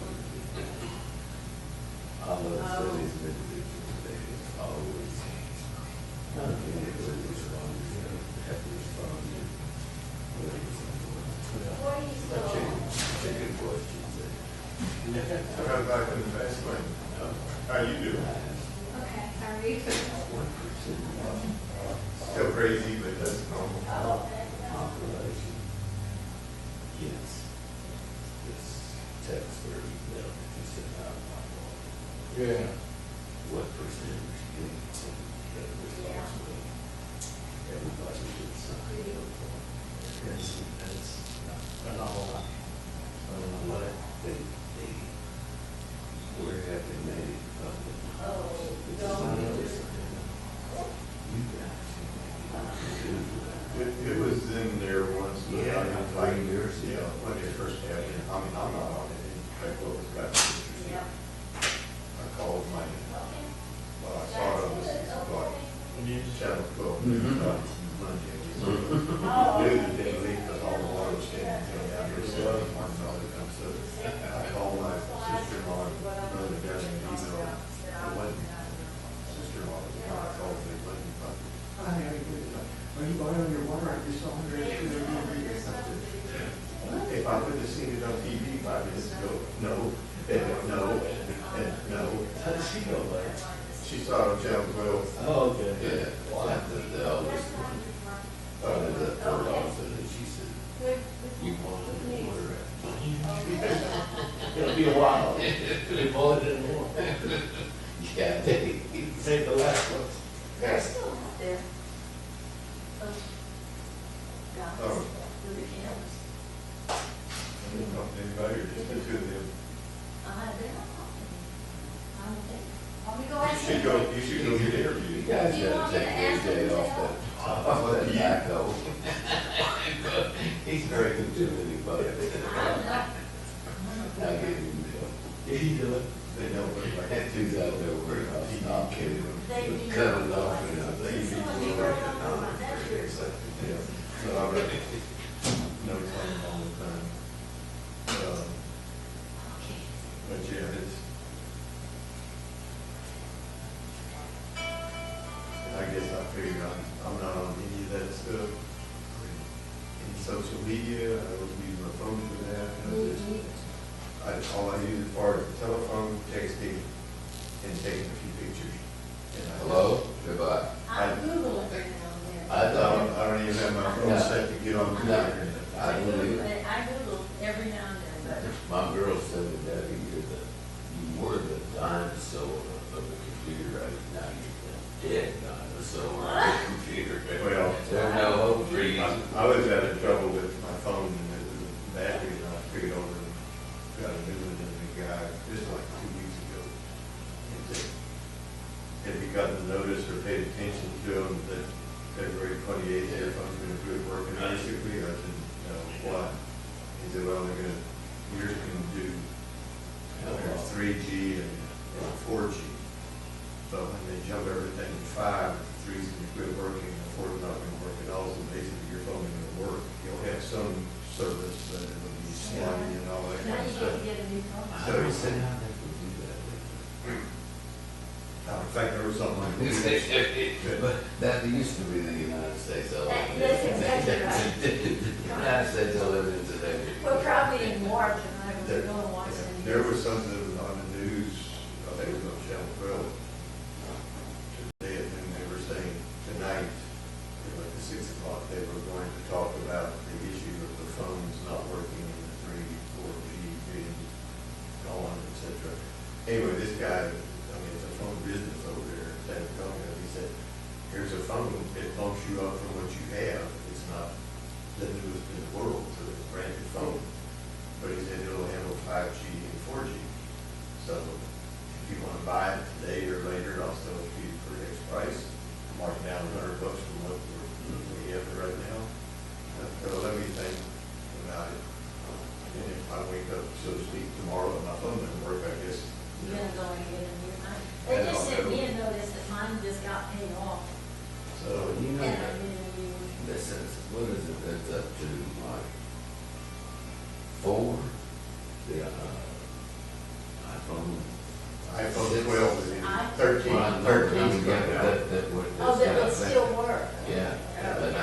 How Mine- well mine- does it work? Mine's a 5, and they said if the 3 wouldn't work at all, and the 4 would be spotty, and it will not work on the 5. That's like Windows, that's like on the computer, you got Windows. I don't know how to work 10, and now they tell you the 11's out there. I've never. I'm still working on 8. I wish I I hadn't still gotten keep- rid of my 7. I got a new, You need to I have a keep new it. laptop Yeah. that they transferred over for me, but they said probably in a year or so, it ain't gonna Oh, work. God, we need 10. I never learned, bless you, I And never learned how to use it. the other day, there was something about there's an update for your driver or whatever, which I did, yes. Since then, I've been getting, it's still the same old lady, but I'm getting something multiple. It's the address on the email is on Microsoft.com. And, I mean, it's advertising, marketing stuff and all that. And I actually went in and tried to delete Microsoft on Microsoft.com. It actually popped up as a part of a package. And it's part of Microsoft 365, whatever that is.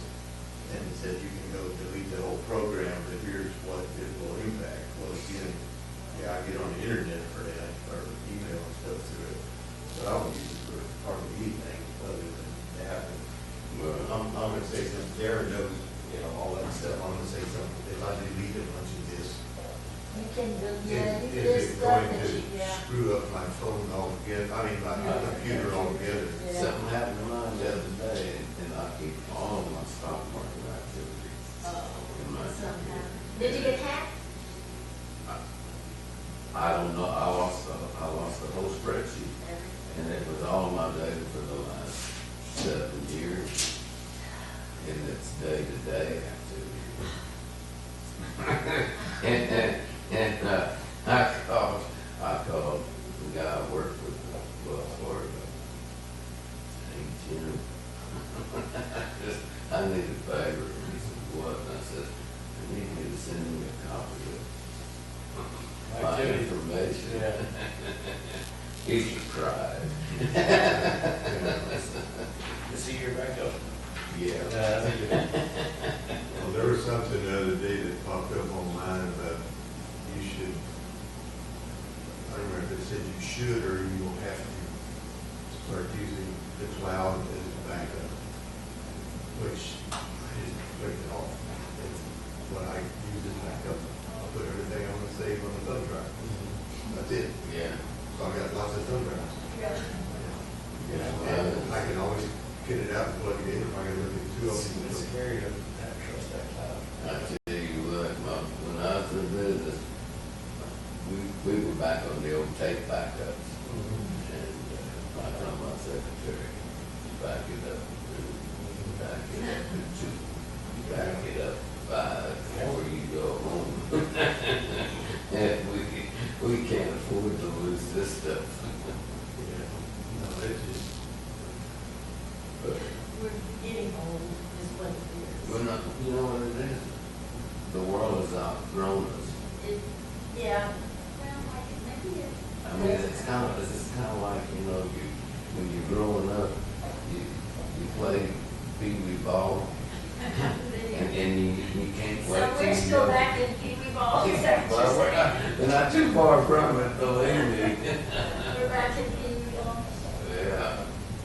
It's just that I don't wanna do all that stuff. I have to do minutes, so I have to Well, that's, have windows. And then I can send them to Kathy, but I can't send them to Brenda. I don't know if she's blocked me or what, so I have to send them to Kathy. yeah, that's the, I can't use a tab. Every time I send a tab, it doesn't even stick. This is crazy.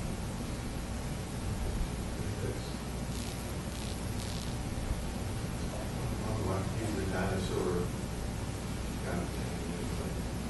and I had a secretary that's, I mean, and I refused. I said, you know, I'm doing some consulting work for Chevron, and they, you know, everybody had their own computer, and I said, man, you got me. you need some help. I said, you don't pay me $150 an hour. And that lady sitting out there doing the squat. I said, no, I'm gonna write it down on a piece of paper, and I know her, and she'll make it sound pretty, make it spelled right, and the whole 9 yards, and you're gonna save a whole lot of money. And they couldn't believe it, I went back to the piece. And that did the same thing when I did litigation. You want it done here to get somebody to The one thing that I know my sister-in-law down south here, and I kind of discuss this all the time. She'll say something, oh, I took some pictures about something the other day. I said, well, what are they? Well, it's, I don't know her. Here, I'll find it. Yeah. Yeah, people have 1,000 pictures. And I said, how many pictures you got on there? I don't know. And my brother the other day, he knows, he can look it up, I don't know where to look on it, so it was like 8,762 or something like this. And I said, how many of you have you looked at in the last 6 months? Well, I don't know, but they're there. if I want to do look at them. And then she said, well, how many do you have on yours? I said, usually it's about 110 or 115. If I take 2 or 3, I do eat 5 or 6 more. If there's something that I really have to have, that I'm going to know I'm going to look at regularly, or like the Boy Scout troop, we have a storage locker, and I think I have to memorize finally have to go in and out enough that I have, the passcode for getting in the storage facility locked, and I don't have to go digging through a bunch of cards to find that kind of thing. We get your phone hold on. I said, my phone will hold lots of stuff. Well, that's so sad that they don't scan the pictures, and if you don't print them out, future generations will see you don't have the phones. Yeah. So why are you taking pictures? And that's why you asked me, well, did you take a picture or something? No, But she's she's there, there, I saw it. I bet you I'm not. I did a lot of photography work. I had a document. Well, that's it, I had to document everything I did, photographically and everything.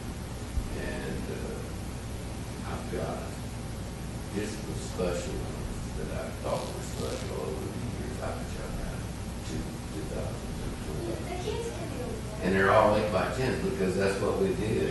Was 8x10 But material. now, people go on Amazon and they get all this ancestry stuff and they want pictures. Well, that's fine, because you can find a lot of those old things that people took pictures. Yeah. But now,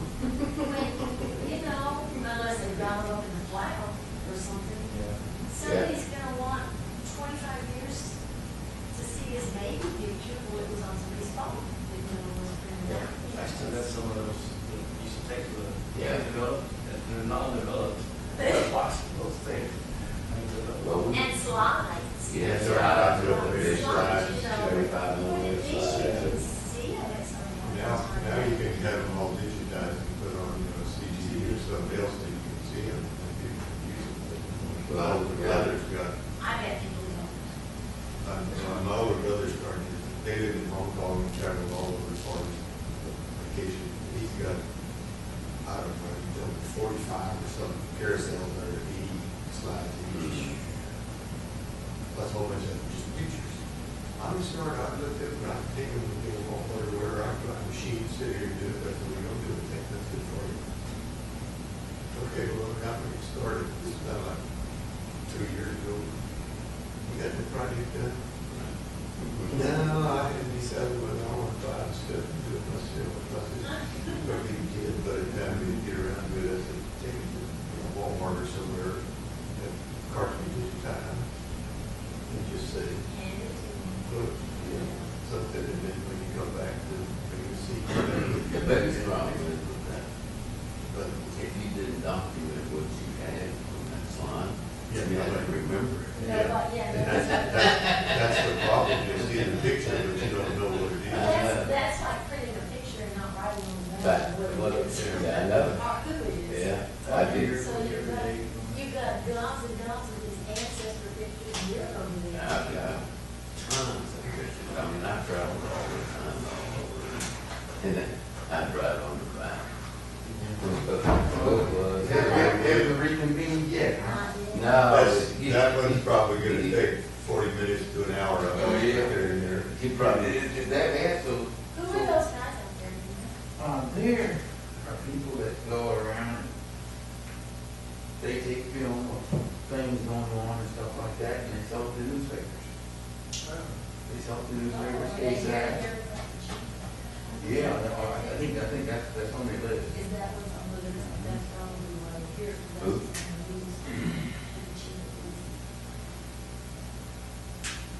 But didn't something happen? Something happened in 2018 with the police chief? They pulled a burned vehicle or something like that? That's a different police chief and different policeman. Yeah.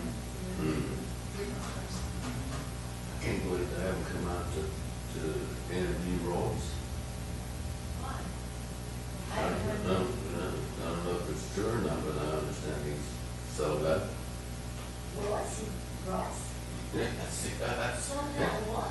It's not true as of 3 hours ago when I was meeting with him on something.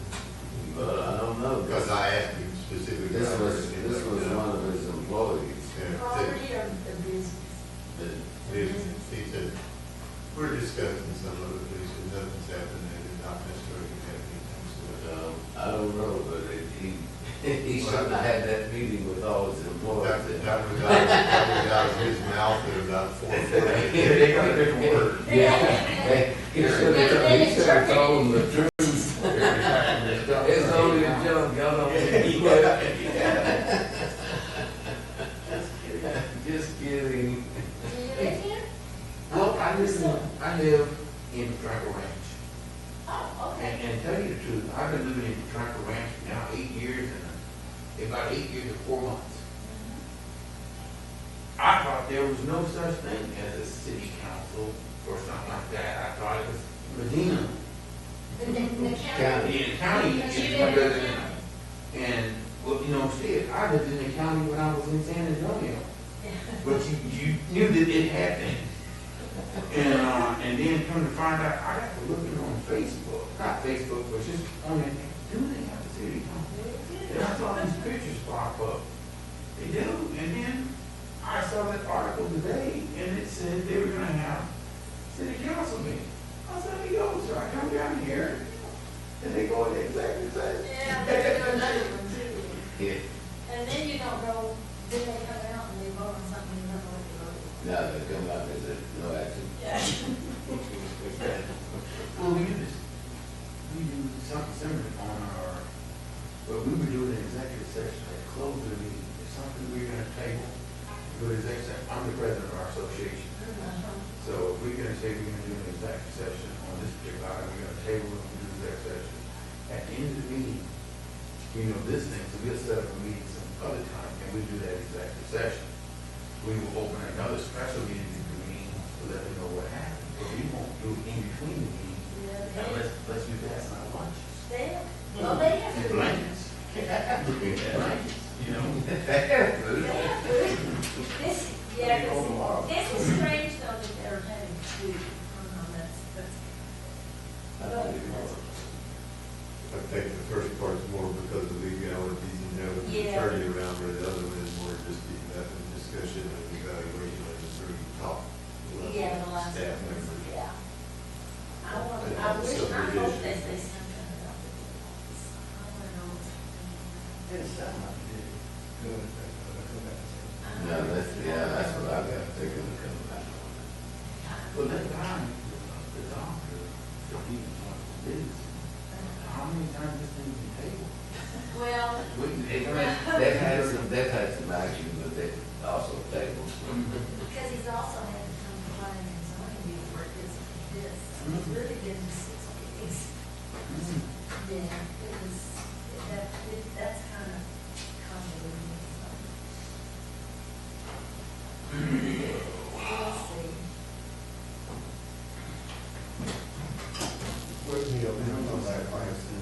I'll tell you what, I might have to come by and get you in the morning. I'm not sure I'm staying. Well, I'll have one, I don't know, look up, month of Capitol. Yeah, it's, I don't know.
square miles, right? In the city. It's Yeah, about with another the, 4 with the square miles. outstation of it's Yeah, like, it's yeah. just a big, but you've got, the districts aren't very big. You gotta have at least 1 people in there by law. So, So this one is on the street. yeah, they're a little bigger than that, but they could be small. But they're pretty big sizes.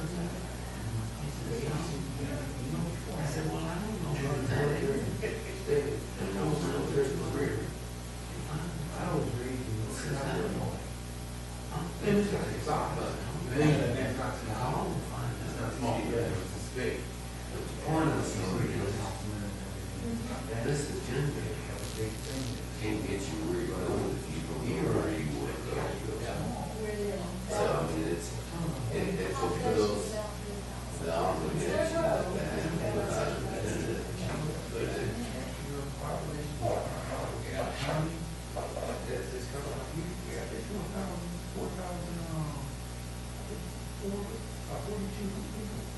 Yeah, the county, where the county.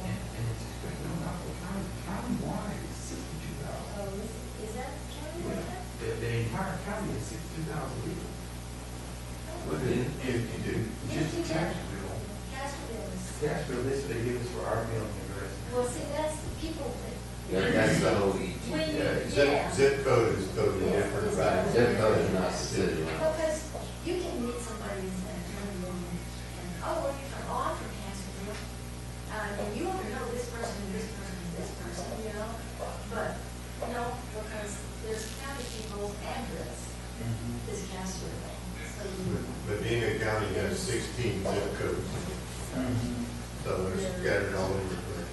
Because I seen that the people on the other side of 1957, they have San Antonio zip code. And we on the other side, we have Castroville zip code. Because it's getting ready to go up right here. Yeah, right next to Walmart. They have 300 homes. It's 950. Ooh, that's a lot. So those homes will be affordable. They won't cost like ours. Our homes are ranging from $600,000 to $760,000. by the time they're built, they're probably cost that much too. Well, I don't know who's gonna really live. You'd be surprised.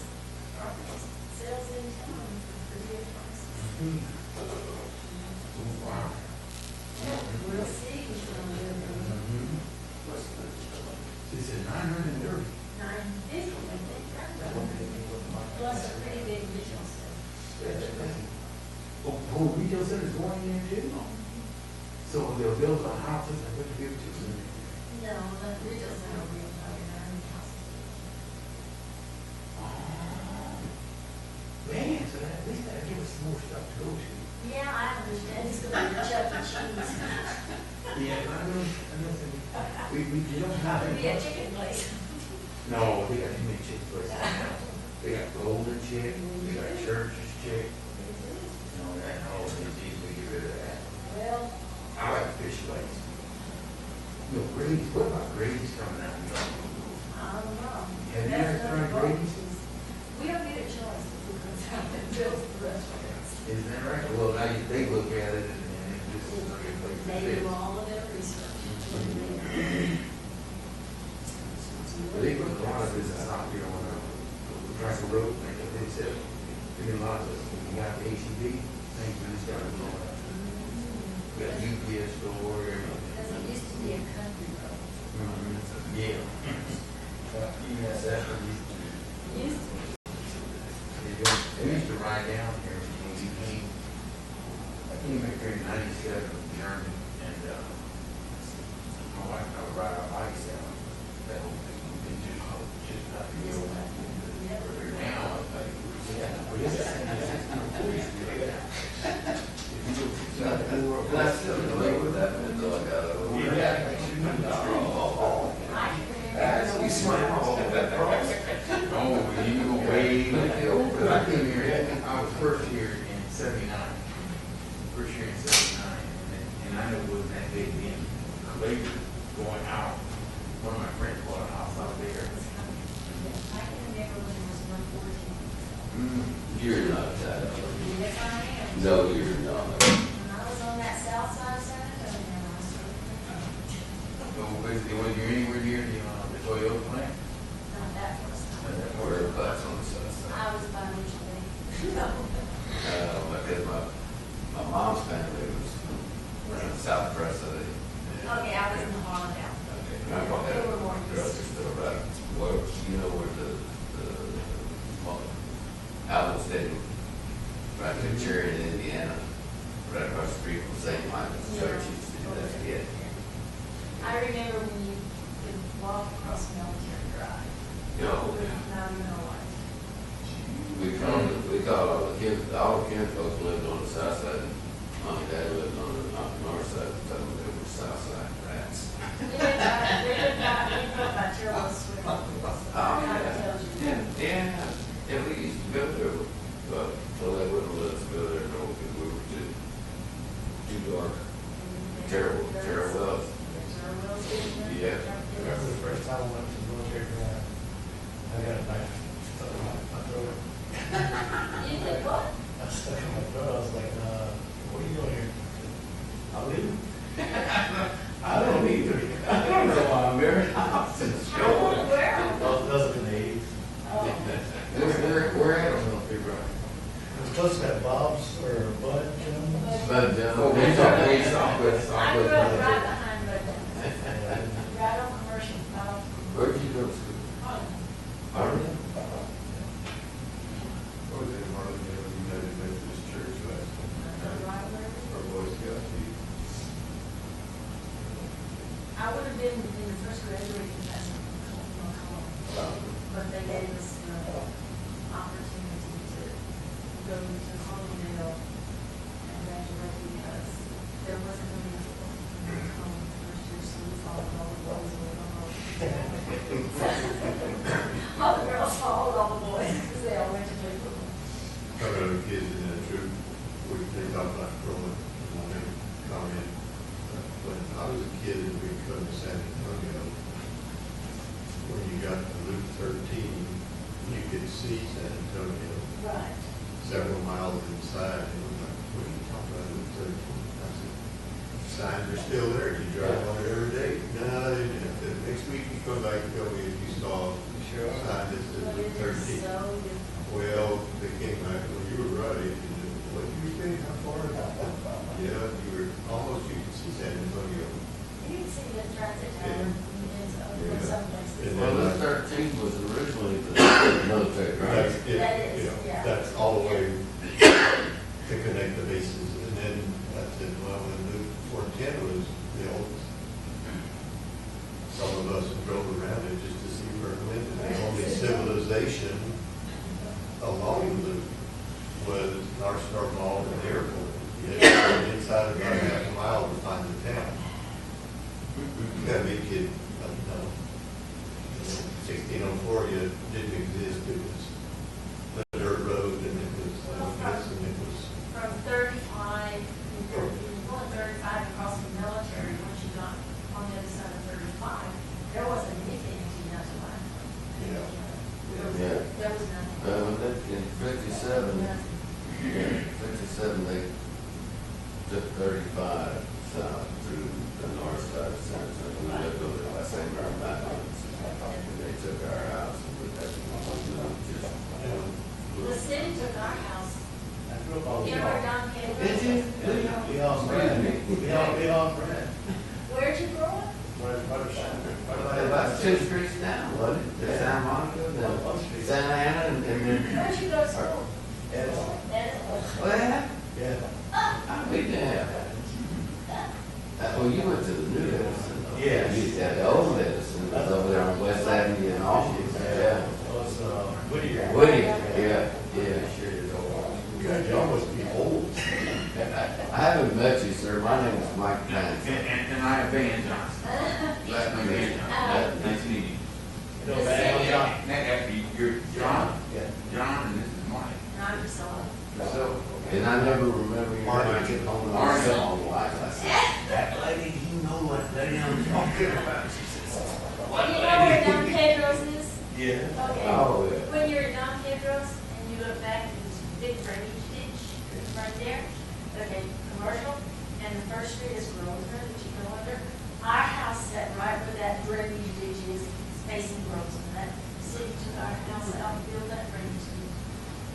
Had to move over to Bel Air, and we moved this place, and They want y'all out, then I guess. it was. They didn't buy out back in the day. They just. Well, no, they lost out. Oh, yeah, they bought- They didn't get what we did. Well, that was it. I mean, Mama But they had, did give us a choice. yeah, They did.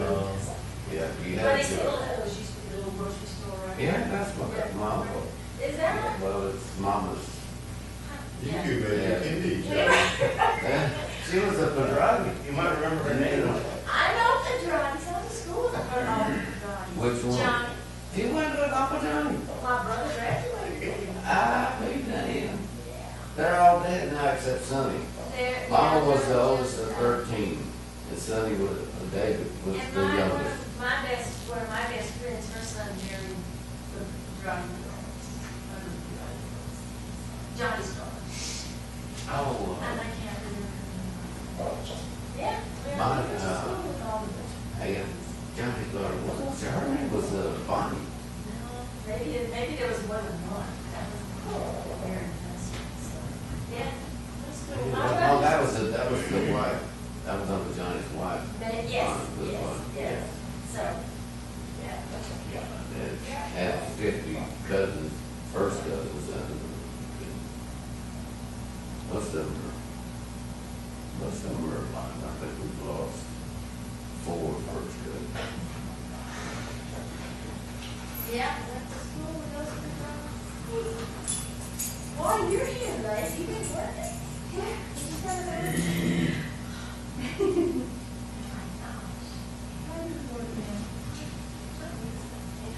It's almost my bedtime. Mike, just sit in the corner. Well, I just came over to talk to you. Do you know, like we said yes to your time, do you know when we're going to talk?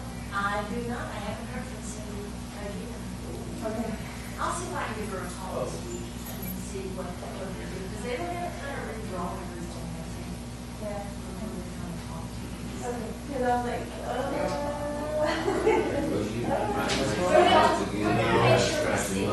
Whose bright idea was it to paint that red curve? That's like the one by the landmark union, didn't mean anything. It wasn't put there. I can't sort of think here. I know. Yeah. I still think it's why it's there. I don't think I put you in my mic stand. Look at the album.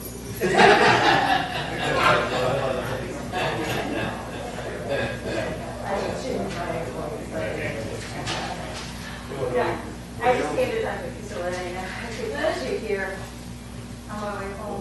Where's the executive? The first executive session.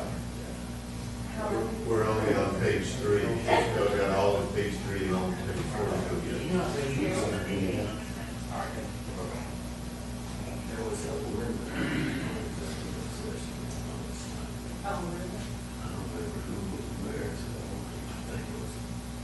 Okay, I'll make it up. I can say we could. Did he put it on?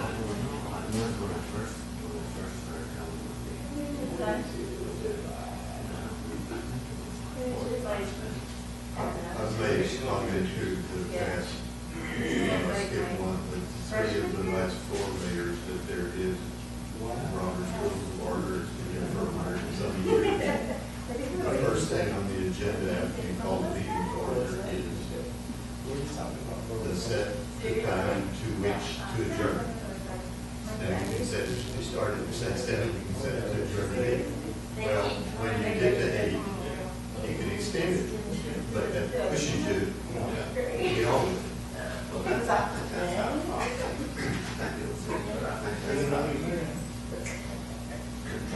Yeah, well, I brought that up, I mean, that's the whole meeting or anything you want, I brought that up fairly recently to somebody. Yes, they have. They're not decades that would. I know with all of our. They're going to hear all of us. Deborah will make this.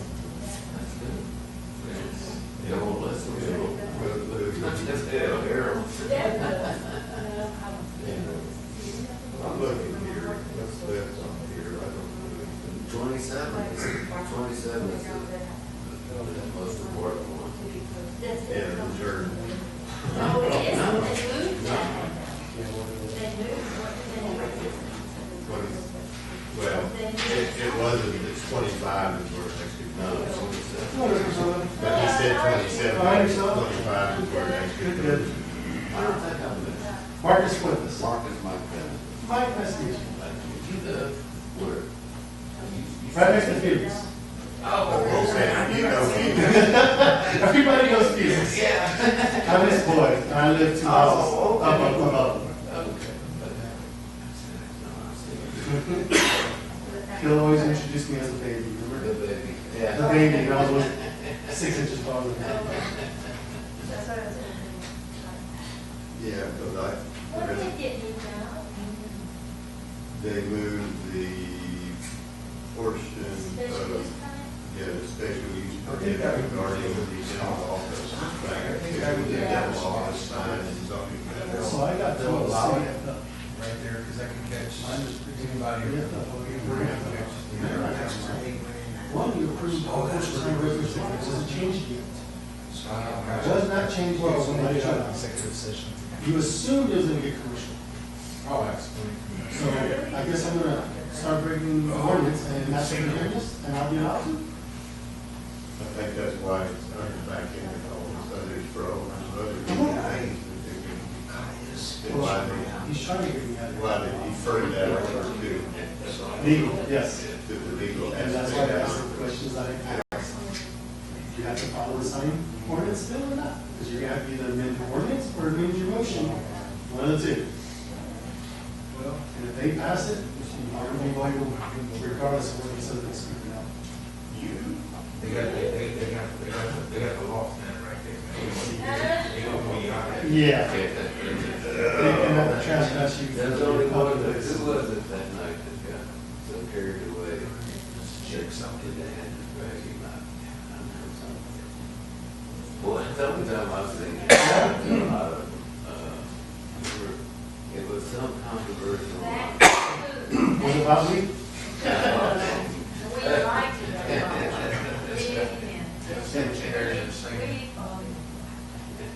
Well, they used to get pretty What bad. county is this? This is Medina County, Medina. Yeah, M-E-D-I-N. that's scary. Oh, Medina Yeah. County. But they had things on the news, just city council, somebody go out and shot somebody up. Where? You remember that was, yeah. you're lost in. They can, but Castro's position, you know. City, law enforcement officer. They might call each other. I don't know. This thing on the wall. Okay, Hondo And they is, shot him. They shot him. That guy's name. Yes. You know, it's not like I said, oh, I made a mistake, sorry. This is something that, we're deal. Hondo is so divided, they go in controversy. When they recalled that council, this 8-9 years ago, that was embarrassing. So, because they're always fighting, it's divided, there's the true wrong side of the tracks right to play. And then when they didn't process the police officer, the library, they just slapped her on the wrist on it again. No, they told her that she's got to pay it back. And, you just need to quit. You got to get anything. That's what I told my sister's daughter when I They loved were her. needing all the changes that they're making from these DAs around the town. Did you know? Well, they, when the ex-fire chief went away, $1,000 worth of equipment, they left. Well, think back, what's the book that's written about the sheriff that used to be a Hondo and his son? Oh, you said this? There's a book, Scott, what's this Scott? and his son did all this. Scott did the book, or the boy. Letting him retain his job. It was his dad, it was his sheriff. It's okay, I mean, it's not okay That was to use good. it. I mean, that was like the old west, and you read that book, it was like. I actually never read that. I read that. Anything less than That was really termination like the old west. would be a slap on the wrist. That son, Is appropriate. I knew, pride, like a radio. mean that he's the one that's busy with this. He's the one that's, I'm so proud of you. It shouldn't have happened in the beginning, yes. I'm proud of you, just remember that. I really am. I wonder if I can project to the TV. I have a YouTube on the basketball. And you know, that's unusual. I could project to the TV if I wanted to. Well, I think I'm gonna go home and do paperwork. Up on the screen up here. I'm seeing it. It's good. You're gonna hand out ice cream, you said? You need some? This big screen up here. It has the username and password. Don't tell me what you don't want. That's your I just gave it. I don't blame you.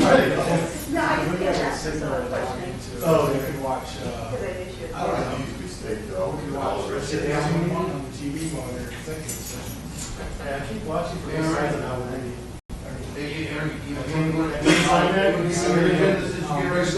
Executive session. Good one, man, right there. Isn't it? Yeah, this executive Yeah. session. You staying on Also it? gonna have another. Yeah. That's good. Oh, because utility stuff. Yeah. And, Last night. according to the agenda, So it's all. this current executive session is talking You about. should come in the library and do, you know, 4-hour presentation one last week. You sit over here all night long. The next executive I heard. session is gonna start Really, 4 hours? discussing. Seems like no.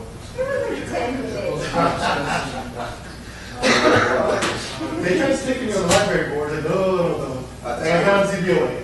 It actually was funny. And then, well, Marcus, we need you on the zoning board. Because it's signed, they keep something to me. It's I haven't said anything about it. I just said they It's just. up to my design or schedule. It's placed on the agenda and has to go on. Next agenda. So I'm on Parks and Recs and CBOA. Even if it was moved, it has to go on board to stay about. They go to And this is on the agenda. He did. First discuss. The first executive session. I do love. See, Devin, if you're listening, love you, what's here, love you, Devin. We've seen that before. But that's just politics. I imagine everyone is looking as possible. This people here, this people are going to be involved. But, Jim or Jim not take appropriate action, in my opinion. I have no problem calling on the masses to address the issue here in Castroville. I haven't received any information about Castroville being bad or anything like I do at other places, so I'll never actually come over here. But this is bad, and hopefully they do the right thing. If they don't, then, there'll be on my list of things to do. Who live around, sir? I'm sorry. I'm on 1957. Marcus Quintus. Dan, nice to meet you. Serino Pachenko? Okay. So you happy there's no fire station over there? Well, there's nobody ever in. We're still volunteer. But It's gonna one change. day, about 2 weeks ago, when I was coming out of the subdivision, I do have some stuff coming on Kirby City Council or there's one of the, I like there at Kirby City Service. They're wide. So, let me tell you, this is unbelievable, but it's true. There's a city councilman by the name of Joe Salazar. And I only knew him by councilman Salazar. I addressed him respectfully. And one night, he was mouthing off to me out in the parking lot. And I don't know if he had been drinking or what was going on, but he had a big mouth. And tried to get in about it. You all know how that went. But no, that's gonna change. I heard the Sooner than police you chief think. call him Oh, Joe. yeah. Oh, yeah. Why, the police chief kept telling him, Joe. It might be man. Joe, go home. right, It might be man. hardly gonna be funny. And, I said, hey, is your name really Joe? Yeah, Marty He is. said, yeah, Yes, Joe Mom. you're giving, you're paying taxes. He said, And no one is appropriated for a fire department. After I was done back, well, this is, hey, Joe, leave my mom out of this. Remember, your taxes were like though? Now, you're getting a station of cash flow costs. But he took it, Tax money goes to. he did turn around. Those are the fuel station and stuff money that's provided. It's seniors, but. I heard on Kirby City Council, they were and, I've been wanting to do something like Kirby. The council money is going to go to equipment. Dang, every time I go, Equipment, maintenance, buildings. hours, more contact. It's hard to keep up with the stuff. What's that? Oh, that's great. By the end of the year. Valves this year. That's the best. I love valves. No guarantees, but they're looking promising. Okay, I gotta go outside and hire, they're gonna take all the. Oh, so you Guys can. volunteers. Yes, Yes, you're gonna take all the volunteers, most qualified. those qualified. That's not a horn. If the most qualified are I love valves. within, He's a good guy. within. Some are within and some are external. Like some personal. I'm probably going to keep my clothes on. Under, here's the I rules don't now. expect any, Under municipalities, there's rules. Like San Antonio is 34. I don't expect any problems out of this meeting. I'm 44. I've got plenty of fighting me. They're going to do the My typical fire stuff. chief asked me how much it's like, I was like, I love to. They're going to talk about. I'm still 10 years left, 18. My God, we don't want to talk out I public. ain't gonna give that up to come fight fires over here. God forbid we do Since you that. taught me in 10 years, I'm happy to do it. But then you. No, but I think personnel matters, I can still have fires. I don't know, there's a law that they like behind Which where they can keep personnel filters on. Which in most cases, I suppose, but If you're paid, this is, remember, you're always gonna have at least we're talking about public You need somebody to drive. who made That person drives, comes, does the sand to truck. that You will don't go into the house. horrendous in nature. When you're paid, it's hard to About the different first volume. is dead. Your life expectancy is a lot further. As a And I volunteer, don't think any of that needs to be talked about. Oh, yeah. you gotta do it, because when I get out of station, it's usually me and one other person. So we're doing the, Handling it's paid, the it's four people situation mandatory. very much. So one person drives the truck, you're right. I can't stay with the truck for reason. Like myself and others, we will make sure that this is as public as possible. Emergency services. In 1993, the voters voted to create a district, a tax district for emergency services. So a portion of your taxes goes to the emergency services district. That money is used for all emergency services within the county. Thus, they don't charge you when they use the services. If we were. There's no telling how long they're being, they can be an executive session. Guess what? I can charge you.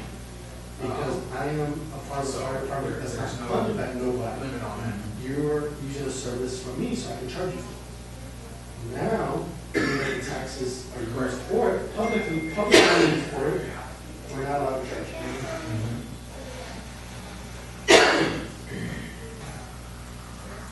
Under emergency services, we need fire.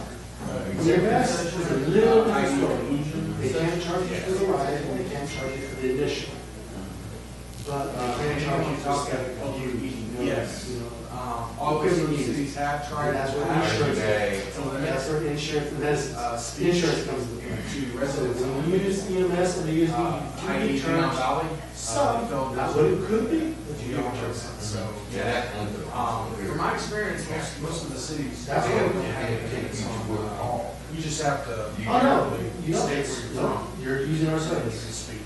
So you get charged a minimum. And that's the way it should be, because even though I may not be a resident of Castroville, Castroville, maybe I drive through here every day, maybe I shop here, maybe I have family here, maybe I have insurance. And so, being subject to this level of government. I don't think by the end of the year, we probably have insurance, real cars around there and everything. Certainly would be appropriate. That'd be all right.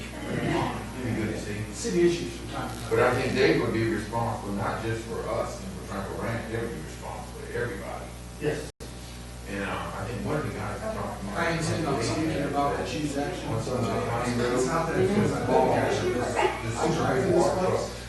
I interact with It's good. Big junction in Beaver County. And this is one of those, And anytime we have a high level official that running around with our hand, that's a concern to me. It's a concern to me and my safety. As well as safety of close friends. He has a taker, it costs us a taker, Michael has a taker, now we're repeating Lives in it. the city. So I think you got a How many did you take? 3,000 gallons. So yes, you can. At least in Texas, you can. Now, what's the radius for a tournament? Oh, those things turn sharp. I don't even know what Castroville stands for. So it's about Google, we'll actually have to see what that. But Washington is difficult. Where they got their money, that difficult. People don't know how to drive. People don't know how to drive. No, if you have a truck and trailer, it's a story. I'm not talking about it. I'm talking about a regular 3,000 gallon tank. They turn almost as good, actually, I think they turn better than the four-wheel truck. And that's the largest water truck we have. That we have. They have 4,000 gallons. Actually, Honda has that. They have big ones. But they also have. Castroville is in west of Sarasota, yes. And a little bit more flatland than we do. Because we cover North Potential, which is all. In North, there's nothing in South for Central, so you don't cover me. No, what I'm saying is flatland. Flatland is South Potential, to us, Hill Country. I tell you what, ESD1, the fire services that you pay for, cover from the top of Medina County to the bottom of Medina County, east of Denver. Take Denver, straight right up to Denver, basically. Everything towards Aaron County is what ESD1 covers. Even Valentine's Ranch, you know Valentine's Ranch on Park Road 37? Tip-top portion of Medina County, that's our area too, but we contract somebody else to cover it. April is the lady in here. Wow. That's already something. Yeah. Where you live?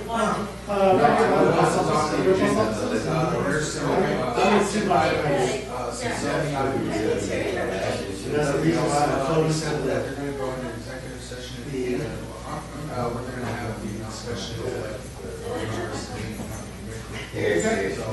That's really the only thing left.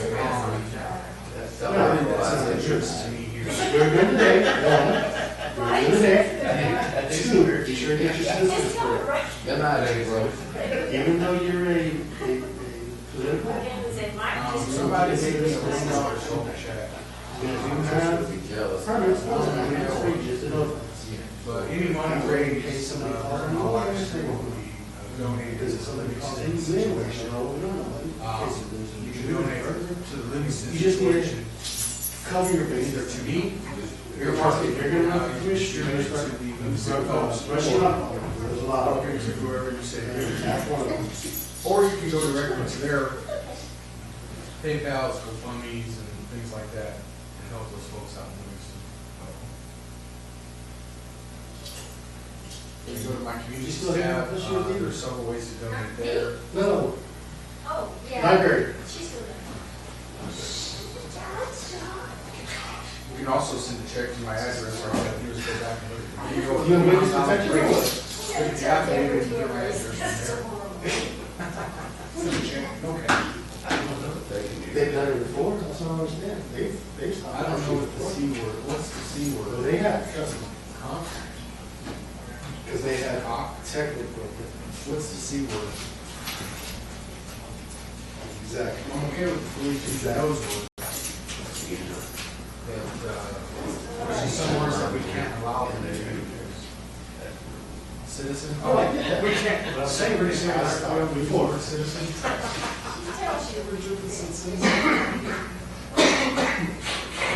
Constitution. You guys are hilarious. Constitution. I don't think that's what the C word, I don't think that's what you meant by the C word. But that is funny. That is super. Oh. Well, not confidential. Relax, confidential. Huh? You get SA bar. Castroville.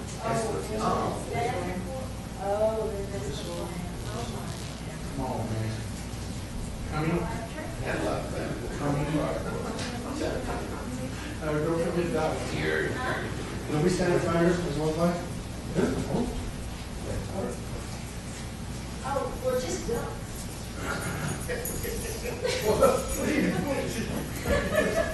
Hey, Hey, you're on live across the nation. I'll see you tomorrow. Whoops. I stepped in front of him. Did you see the video of the guy in Georgia? He had a sign. There's that case called Cummings versus Georgia. That Cummings versus Georgia is the city of Cumming. That's their name. And it was one of the original cases that established a citizen's right to film the police. So this guy gets a sign, and it says, "I love Cumming versus Georgia." You know, whatever, State Circuit, whatever. But he highlights, like bold, of course, I love Cumming. 911 call after 911 call after 911 call. And of course, the sheriff's department did the right thing. They just said, look, we've been out there already. It's free speech, whatever. We can't do anything to them. Man, the people, and people, one guy was like, well, that's when he gets his ass kicked. I'll kick his ass if my child sees it. And then the sheriff's department goes, well, sir, that would be illegal. Well, it'd be worth it. Like, oh, come on, man. Which crime is worse, man? Okay. Anyway, it was very good. What sense? Very good. Yeah, go back to I want to be doing that. Not in that order. Just be careful. See you in 2 weeks. Yeah, 2 weeks. What is necessary? Well, it's true. I do have people watching from where? Australia? So then there, And UK?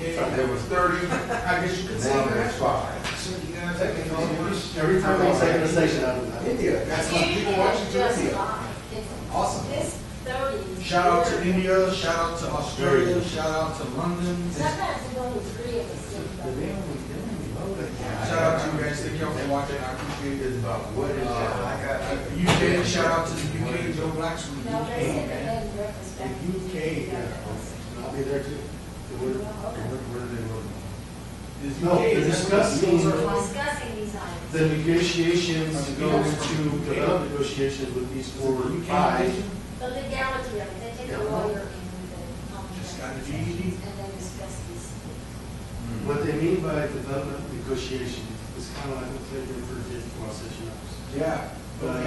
They're entering into negotiations. So Rolling Stones, right now, right? this is Pretty much all the greatest 100 musicians section came from the ordinance is UK. subdivisions.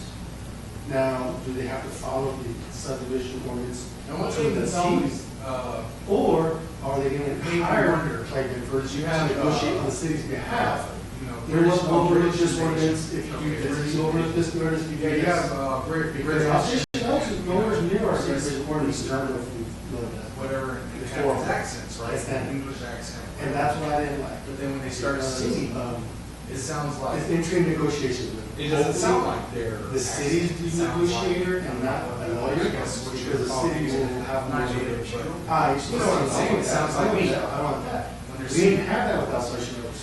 we didn't accurately, We got to do everything accents. was now we know. Because association, I'll say. I've always wondered about that, like, do they try to Because not their lot sizes are. sound like they're It's gonna run your radius, you know. native accents? Or they change their accent? 50, 60, and 70 fronts, weren't they? Do you remember? The smallest one is the same size as the largest one. Or The one like that, I don't know what it calls. West Side? West Side. The house or the lot. They all said The to lot. ask the hard question. Their I'm not sure if smallest there's gonna be a one chance to is speak. the same size. But if I do get a chance to speak, what are some Lots questions of that you would like me to ask?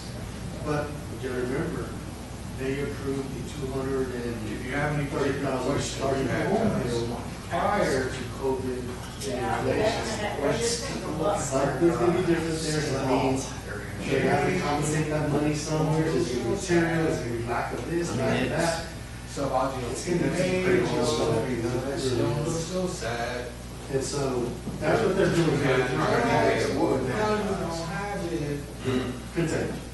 But that's what they're discussing to enter into negotiations with the subdivision. Cameras are here. It's No, gonna- I don't think it's gonna, they're gonna be, there's gonna be. Unless you're retiring. Wrong. They earlier than I mean, Yeah. there's some, Oh, man. There's some restrictions. there's some restriction.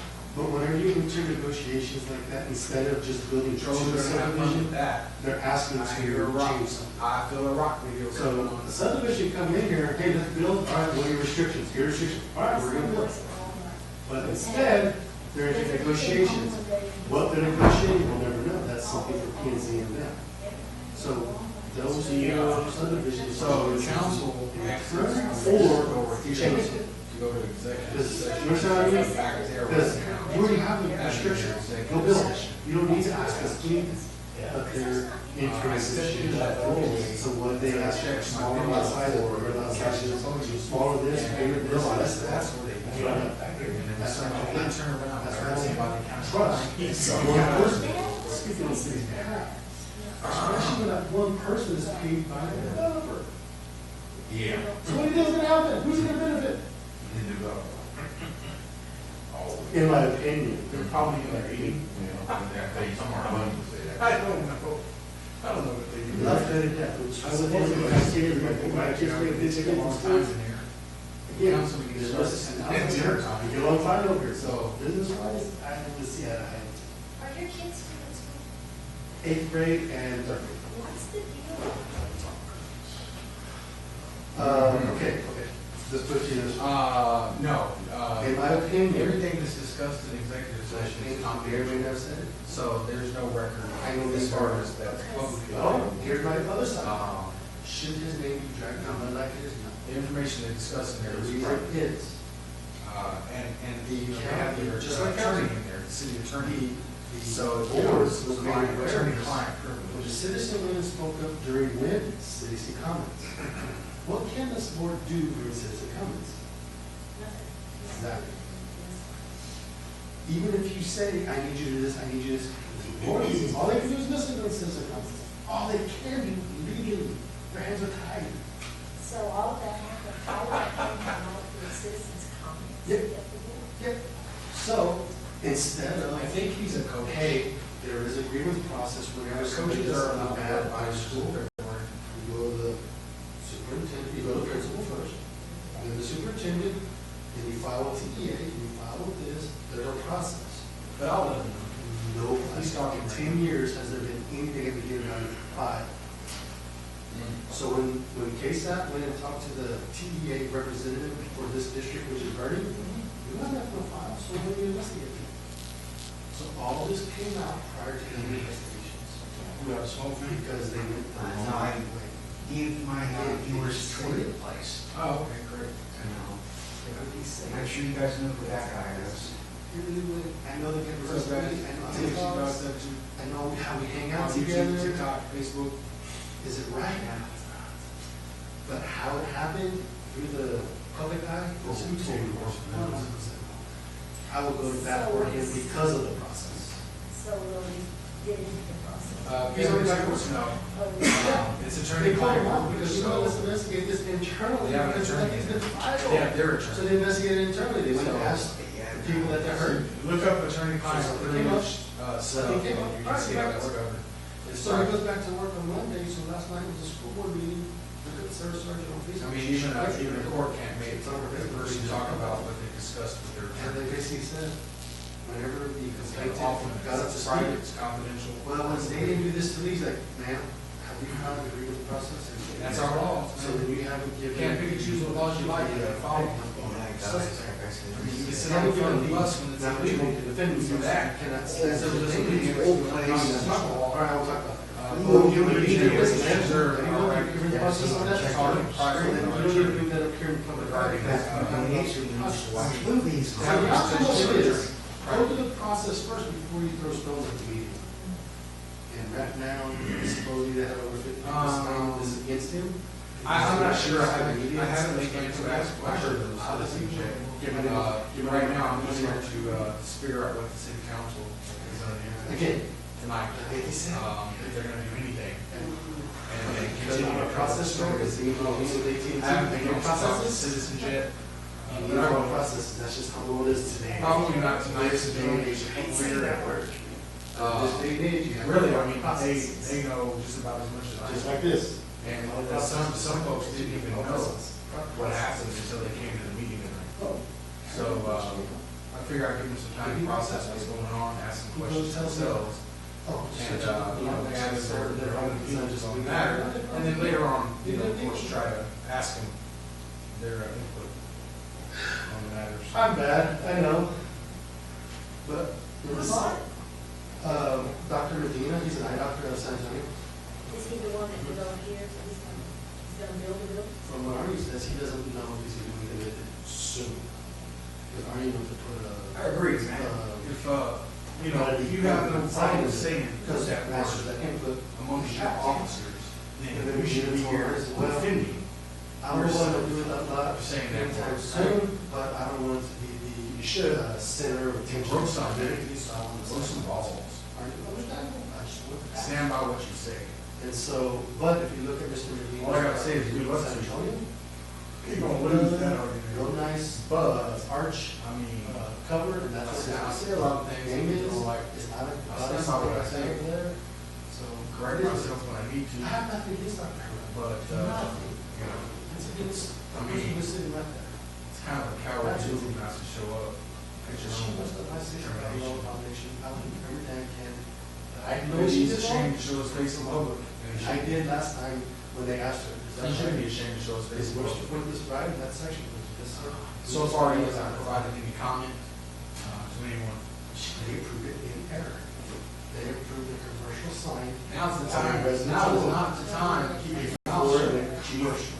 That time is long That past. all came up at the So how can that be allowed? And you see, and that's the bad thing. Now they're trying to figure it out. Yeah. So step outside of him. Okay. The only reason I knew all that is because I was in those meetings in 2005 when Hart asked for the buffer zone. I was in those meetings. I don't know if you were also, but Yeah. he asked for it. Okay, there. What's your name? Mark. Yeah. Mark, they're calling for the arrest of you for wearing a visor in February. I don't know what that means. I don't even know what that means. It must be Yankees streaming. Are you a coach? No. Oh, I said. We're in South Texas. I think he's a It was coach. 80 It's degrees. okay. Okay. It was 90 degrees today, one thing. Okay. I assistant coached my daughter's soccer team. My daughter plays volleyball. I assistants coached in I think what they're saying softball. is it's advisory. Just a visor. If I'm representing my school, They think come on, guys. well, they think we all wear cowboy hats. What is That's that? what they're getting at. He's live streaming on YouTube. I have a live stream and have He's an audio. pretty Audio. popular when it comes to audio and whatnot. About 50,000 people that watch me and access to, I don't know. I watched. I knew who he was before. Where's that comment Access coming to from? 600,000 through syndication. Yeah. What was that comment? Who was the commenter that said you shouldn't wear it? Who said they want him arrested? Don't be scared. Who said that? Who said that?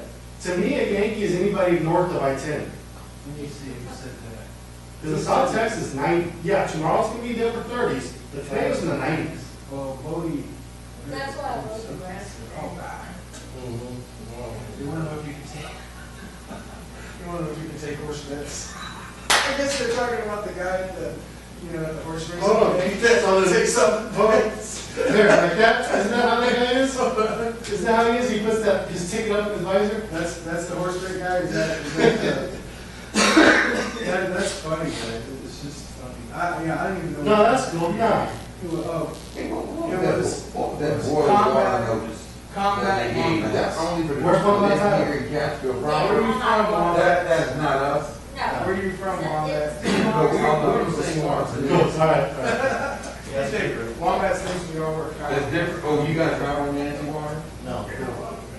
Never all us. Oh, you're well, so that's the issue. Well, maybe. No, it was a main break. Water. And where's that water? Where you get that water from?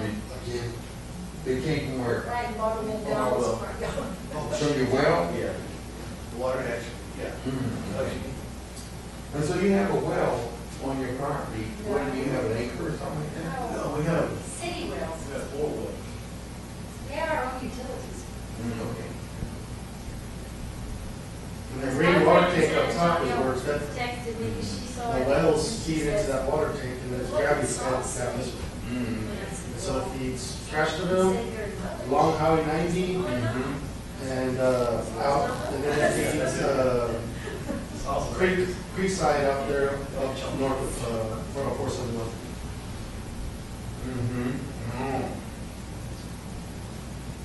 Oh, yeah, then if you're decommissioned, then you have to learn what CCNs are, EEA.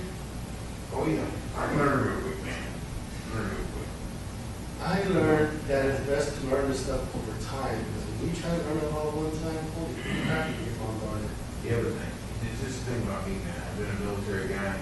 So you want to know, Spent 26 years in the military, spent 10 years in the federal government, have a master's in public administration. Nice. I can listen. There you go. I can listen and I can learn.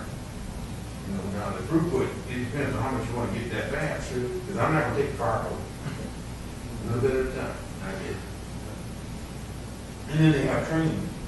Every year you're responsible for doing 16 hours of continuing education. And that's usually at the conference. That's usually at the conference. Just like ESDs was last week for the EMS and fire. Theirs was last week, and we have 4 representatives for that. So they did that on the inside, you need a,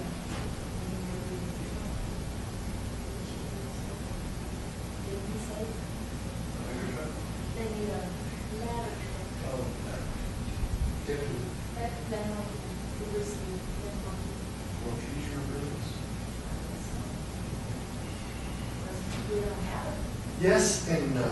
They're, okay, if we were to file, or if we were to be NFPA compliant, which is National Fire compliant, yes, because of 2 buildings, 3 buildings. The Voice Center, the No-Nail House, and Walmart. Any buildings that are 3 stories or more, you must be able to fight that. Oh, and also, Dr. Carey's would qualify. Mr. Carey's would qualify too, his 40-foot high garage over there. That we had to stop him from building. But the schoolhouse on Moore, that's on 2 stories, yes. But the Moy is 3 stories. Yeah, Moore is. But should we have a ladder truck? Yes. I'm not sure, it went in this year and I remember it came up with it. We've heard it a while, we really have. For the size of the area we're currently doing, is it in the works? It's in the long range plan. Another thing we talked about a few weeks ago was, what does the city want to do about the height of structures? Well, but. I'm sorry, on the CZO, on the CZO. Yes, but what we talked about, do we want to keep them from certain places? And one of the things we all agreed on was when you're coming from Hondo, we don't want any buildings built that erases our skyline. Okay. No, not whatsoever. From out there, Anything west, east, yes. east, Yes. but coming in from Hondo, that was the first thing we all said. Going east, you get the airport. Well, we knew that. Well, remember the now we have airport the isn't- economic, or the, But we put that to in minutes, that the FAA is gonna, I mean, FAA is gonna have Priority. control of that priority on that. But not down the. I missed the end of the lady that I came in, I had to watch the live stream, what was she saying about trucks? Did you hear about truck parking? Oh, yeah. Where? No, it wasn't late, that was Dave. Okay. David said you, but I don't know where he was talking. Okay, I pitched to Jackson, I pitched to Leroy when he was the city administrator, and I pitched to the mayor, and I pitched to Dixon. We need to keep trucks from parking at Walmart. On Tawdry Park. Those big trucks, yeah. Oh, We because already I do some signs. That's what I said. I've seen 2 lot lizards there in the past 2 months. But David said, but he said they're all on the highway. Cemeteries. I don't know what he was talking about. There's a trailer right now back there by the cul-de-sac. It's been there for 2 weeks. So what, we storage place for a trailer back? Remember when Barden came to park his truck? He said he was going to be, how did he say it? Mr. Barden said he was going to fix the infrastructure so he can park his truck in front of his property. And he did. He dug down 3 feet, he put that with 3/4 inch base. I think it was like 800 block of Barden. Berlin. It was a river house. He came, asked, sure, go ahead. He did it. He parked his big rig right in front of the property.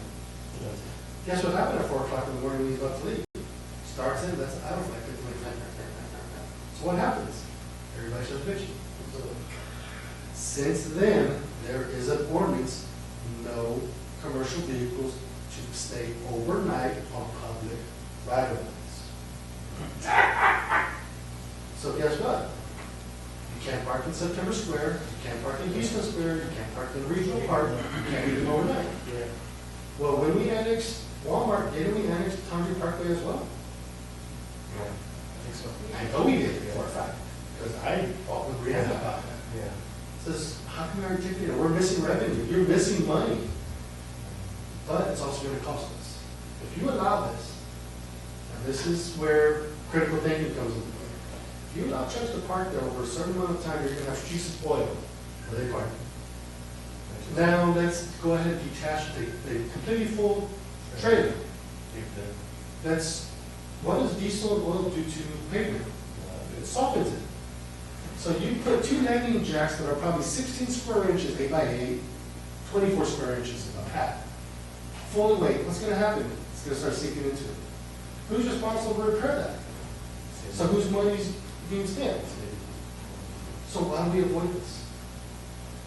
But David was talking about trucks parked all up and down Highway 90. But- He said. Yeah, that's what we were talking about. No, I'm hearing out. Right. I agree with that too. No, because look. No. Okay. I don't know what he's talking about on Highway 90. I talked to the state, Ruben, out of Conway. Okay, so trucks, I agree, we need to put signs there. We need to enforce it, because it makes, also looks like shit. When you come here on holiday, you see 8 big rigs all parked there for the night or the weekend. They shouldn't be. We have order. On top, this right now, Tundra Parkway, I'm still referencing Tundra Parkway. Okay. No truck should be parked on Tundra Parkway, in my opinion. Even though we have ordinances, so it should be a fact.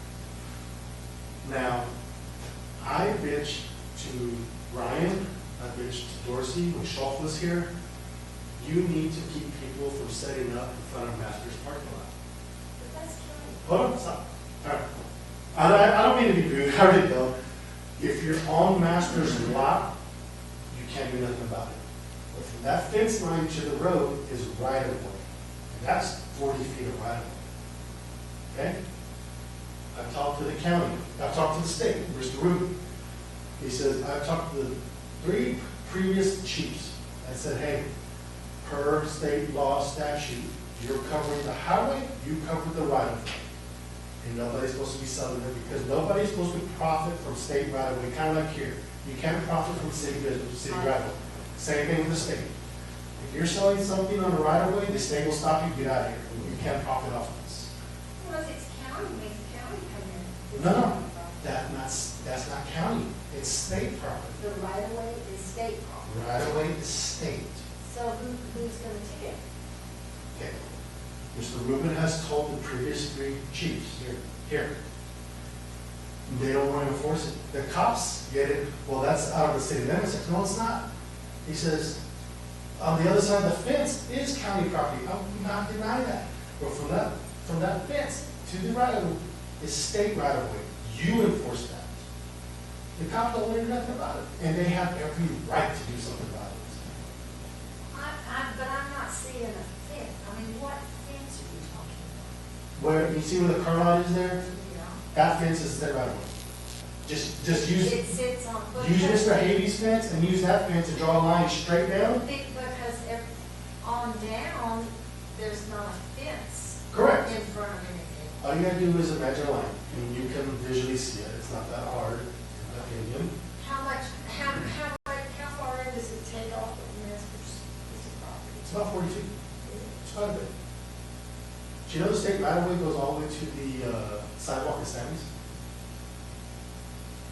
Yeah, I can see that. Okay, take that line, and then that road up there in front of his property, that's all state right of way. That's not his. That's not the city, that's state right of way. Take that line and go all, keep going straight down. That's state right of way. So the highway, the city enforces. The state guy out of Hondo has told the chiefs to enforce it, but they won't.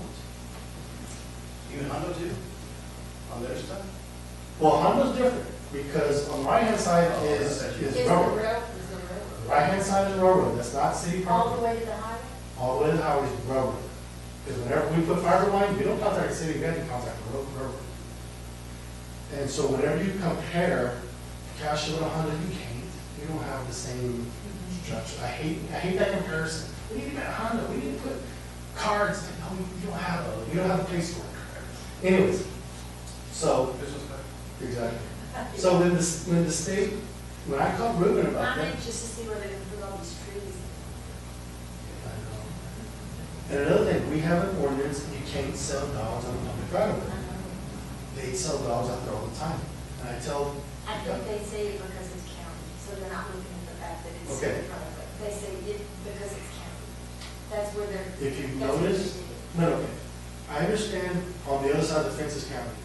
Like I said, I'm still stuck on from that fence this way. Well, I know, but that's the general thinking, well. Right, It's- and they need to it's get away from that. basically They need to get away from that because we're in a, I hate this word, we're in a time, this day and age, everything is semantics, everything is black and white. We need to start thinking, get rid of, because that makes the city look like shit. Oh, no. Seeing those people there, and I've talked to the mayor, I've talked to the chief. How did they ever get that? How did they say? Well, you gotta remember, as a general one type A town, we can't annex. But that's not what I'm asking. I'm asking, how did the masters retain that as county? I thought, how we managed it. I don't know. No, this is how I How did it happen when when I they got asked, to keep it? correct. When I asked Dad about that, he remembers the city limits being 471, okay? All those properties along Highway 90 asked to become part of the city limits. Except for That's what did it. Because there's their choice, right? Yes, it's your It's choice. a volunteer. Yes. He was smart in a way, not, well, just not really. Oh, man. This is low power mode. And so, it's, that is just, that sound, that's what you got to do. Well, guys, apparently, this thing is not turning as fast as the phone. If you can get away with some of the stuff on his side of the fence, So- it's his property, her right. But once you get in the right of way that the city has the right to enforce, Hold on. our city needs to start enforcing it. See if I can reduce the brightness. And I really You know want what it those says. trucks off the Township Parkway, because what's gonna happen is, if you go to San Antonio, that Horrell Parkway, which is right there by the HEB, and there's also where Ponchos used to be, Yeah. if you go past Ponchos, that's Horrell, All right. and Find the plug. or I know. apartments here, which now, my I understanding, should find the supposed to plug. be apartments along Township Parkway, not a business, Damn. they're gonna start parking there overnight, so it's gonna look like crap. Let me go out and You get don't the enforce it charger down, on the it's gonna iPhone and try to work it out. Yep. Um, But, you know, but I get look like the bad guy because I'm nitpicking. And I have a battery Even though going we're directly on to this thing. Because I told the mayor about this And, stuff. Oh, Mark, you tell us all this stuff. I have a battery going directly She to gives this this cold phone. shoulder. You'll be able to charge that phone electronically. I think that goes to eventually be used, I look like all of that. No, it is. We could definitely look at Then we better make it, then we Let have. me go out to the truck right quick and get the, But we have the one, unfortunately, the one that's straight up. It's called, early, and that was it. I'll put that on the council That's chair. it, Yeah, let me go back and get, Yeah. I can keep this on going, I just have to watch my truck to get it full. I expected the gimbal to charge the phone, and it's not doing that. Or it's not doing it fast enough, so. Even if you can't get the water. Yeah, let me go get a charger for the phone right quick.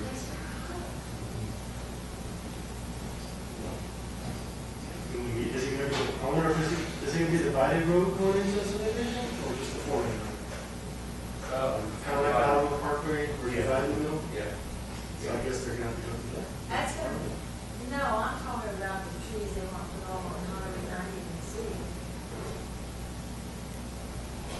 other than the 3 places that y'all might manage, ain't no places.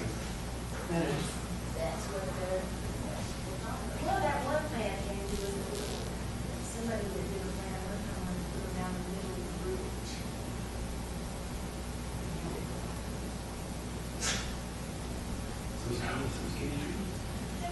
Oh, they don't grow. Right? As long as it's, there's tons of water, and the suction thing going down into the river, and sucks the water up out of the river. Yeah, this, they out there throwing all these beautiful things.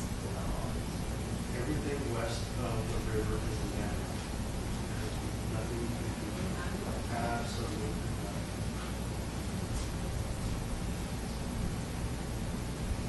We could build a moat around it.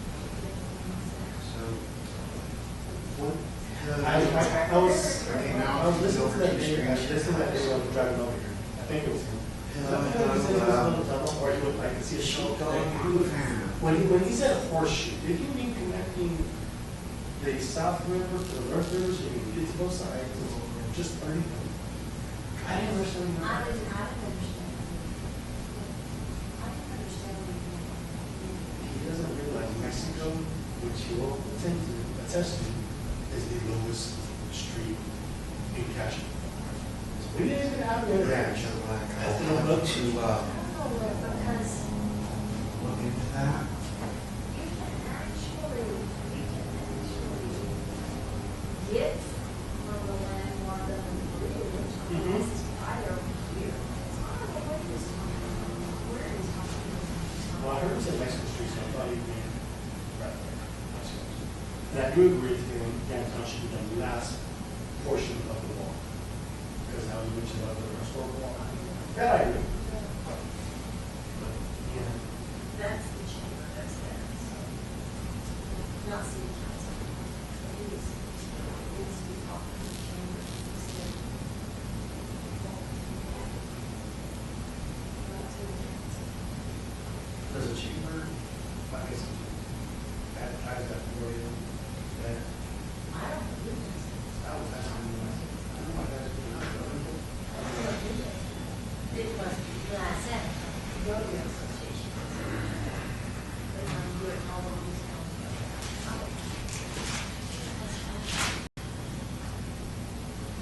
That's another thing. All right, guys. If the city adopts Look at this battery report. a building code, the way you're going to have to comply with egress and stuff like that, and the sprinkler requirements. Because you're going to say, you're going to not build it as a venue, so now you must meet sprinkler requirements. And this is coming from, first of all, the mayor has this right now, he's assigned like an 8, not like a 7.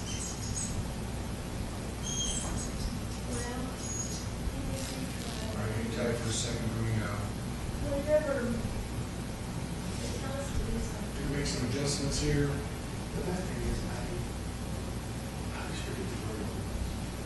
I really have to say something because I have a lot of opinions and I researched the word with some of the people, especially with CBOA and they covered us on stuff. I think I'm good now. And so, Let me check right quick where we're at. return that.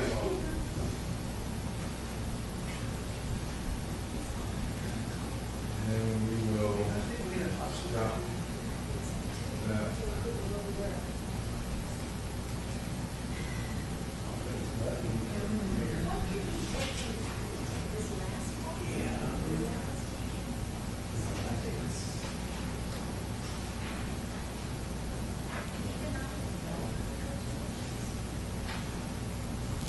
Okay, we should be back up and charging guys. Yeah, so, I'm back and I can talk to you guys. Oh, that's it. Right now, we are waiting for the city council to come back from executive session. Executive session is where they can go back and talk privately with their attorney. That portion of the meeting is not public. I guess one other source would It's be protected by, the Texas law, is protected by attorney-client privilege. just South Texas.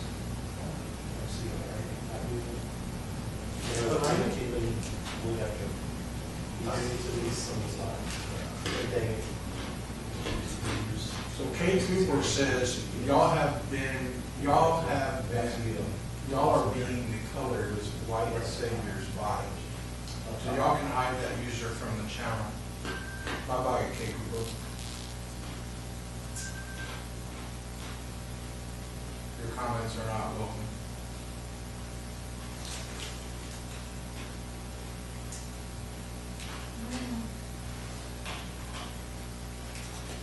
And just to let you guys know,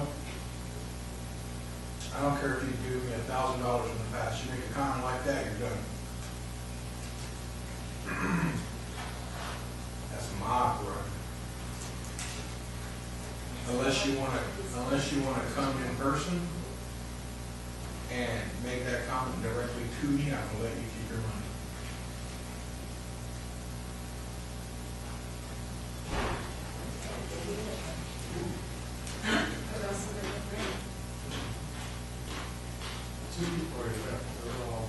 In fact, if you're racist and you want to make a comment like that to my face, I will pay you to make it to my face. I don't know. I'll pay you $1,000 to make that comment to my face. So what's the latest on the city side on my side? You guys heard it? Heard it right here. Yeah.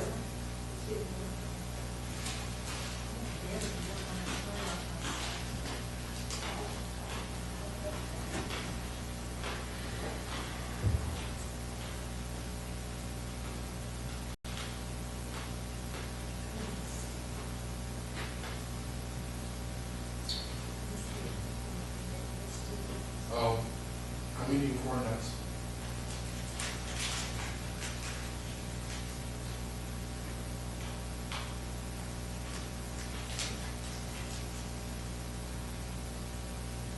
You feel that, huh?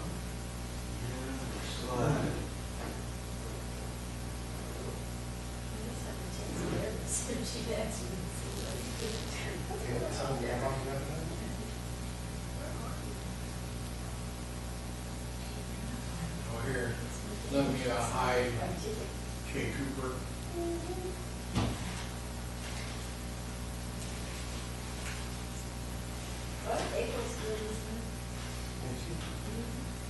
Does she like our conversation?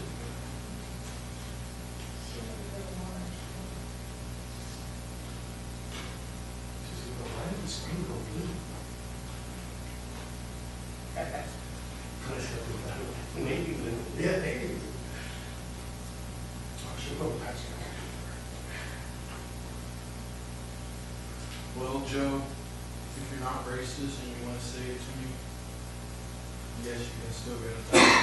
I would seriously advise you not to take that 1,000 because it's going to hurt. But you're more than welcome, man. So far, of all the people that have threatened to come to my house and do this, that, and the other, ain't nobody showed up yet. It's been 3 years now. Come on, guys. Don't you hate keyboard warriors? Oh, yeah. Yeah. I get death threats all the time. I have my regular fanatics that call me weekly. From anonymous numbers, mind you. Of course. Yeah, to talk. Yeah, that's great. Yeah. Great. Even on a small channel like mine, I get them. This this guy, he's been a long time supporter. He's just saying, hey man, I need $1,000. I'm not racist, but I need $1,000. These idiots. No. It's not how it works.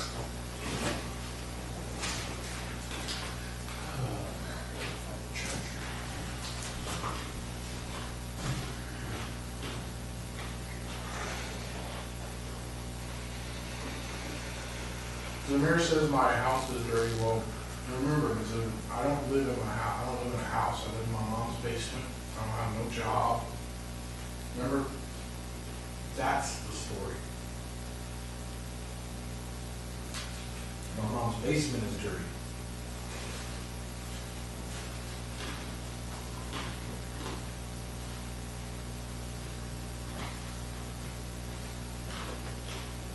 So far, we're at 160 minutes. We're still running strong. There's no telling how long this executive session is going to last. So I wish I could tell you, but I have no idea. I imagine they're in there peeking out the door, and this is what's going on. They're saying, "Is that guy Sheepdog still out there?" And somebody says, "Yeah, we can hear him. He's still talking." So I order another pizza. That's what's going on with fighting. Are all the citizens gone yet? No, there's still some out there. Well, okay, let's find something else to talk about. Let's talk about that first thing we talked about again.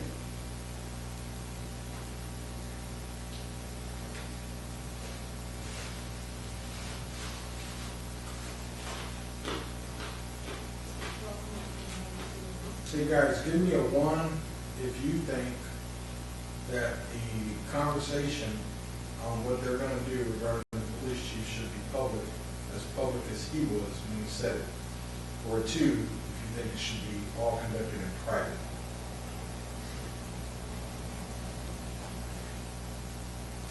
I'm just curious how you guys feel about that.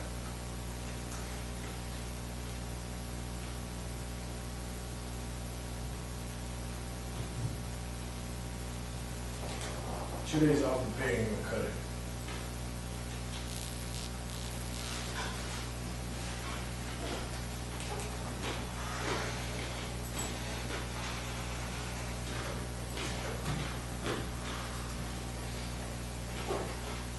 Oh, yeah. I'm sure you have done some good deeds. I'm sure you have. Irrelevant. Completely irrelevant.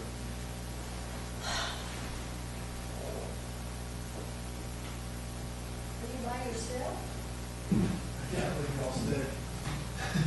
I thought you were trying to tell us to go home. No, Where's everybody else? they're coming. Making pit stops and such things.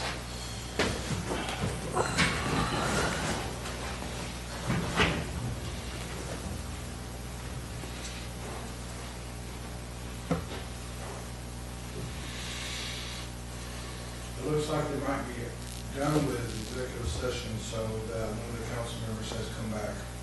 And generally, they'll take a break, like a restroom break, something like that, and then they'll start coming in.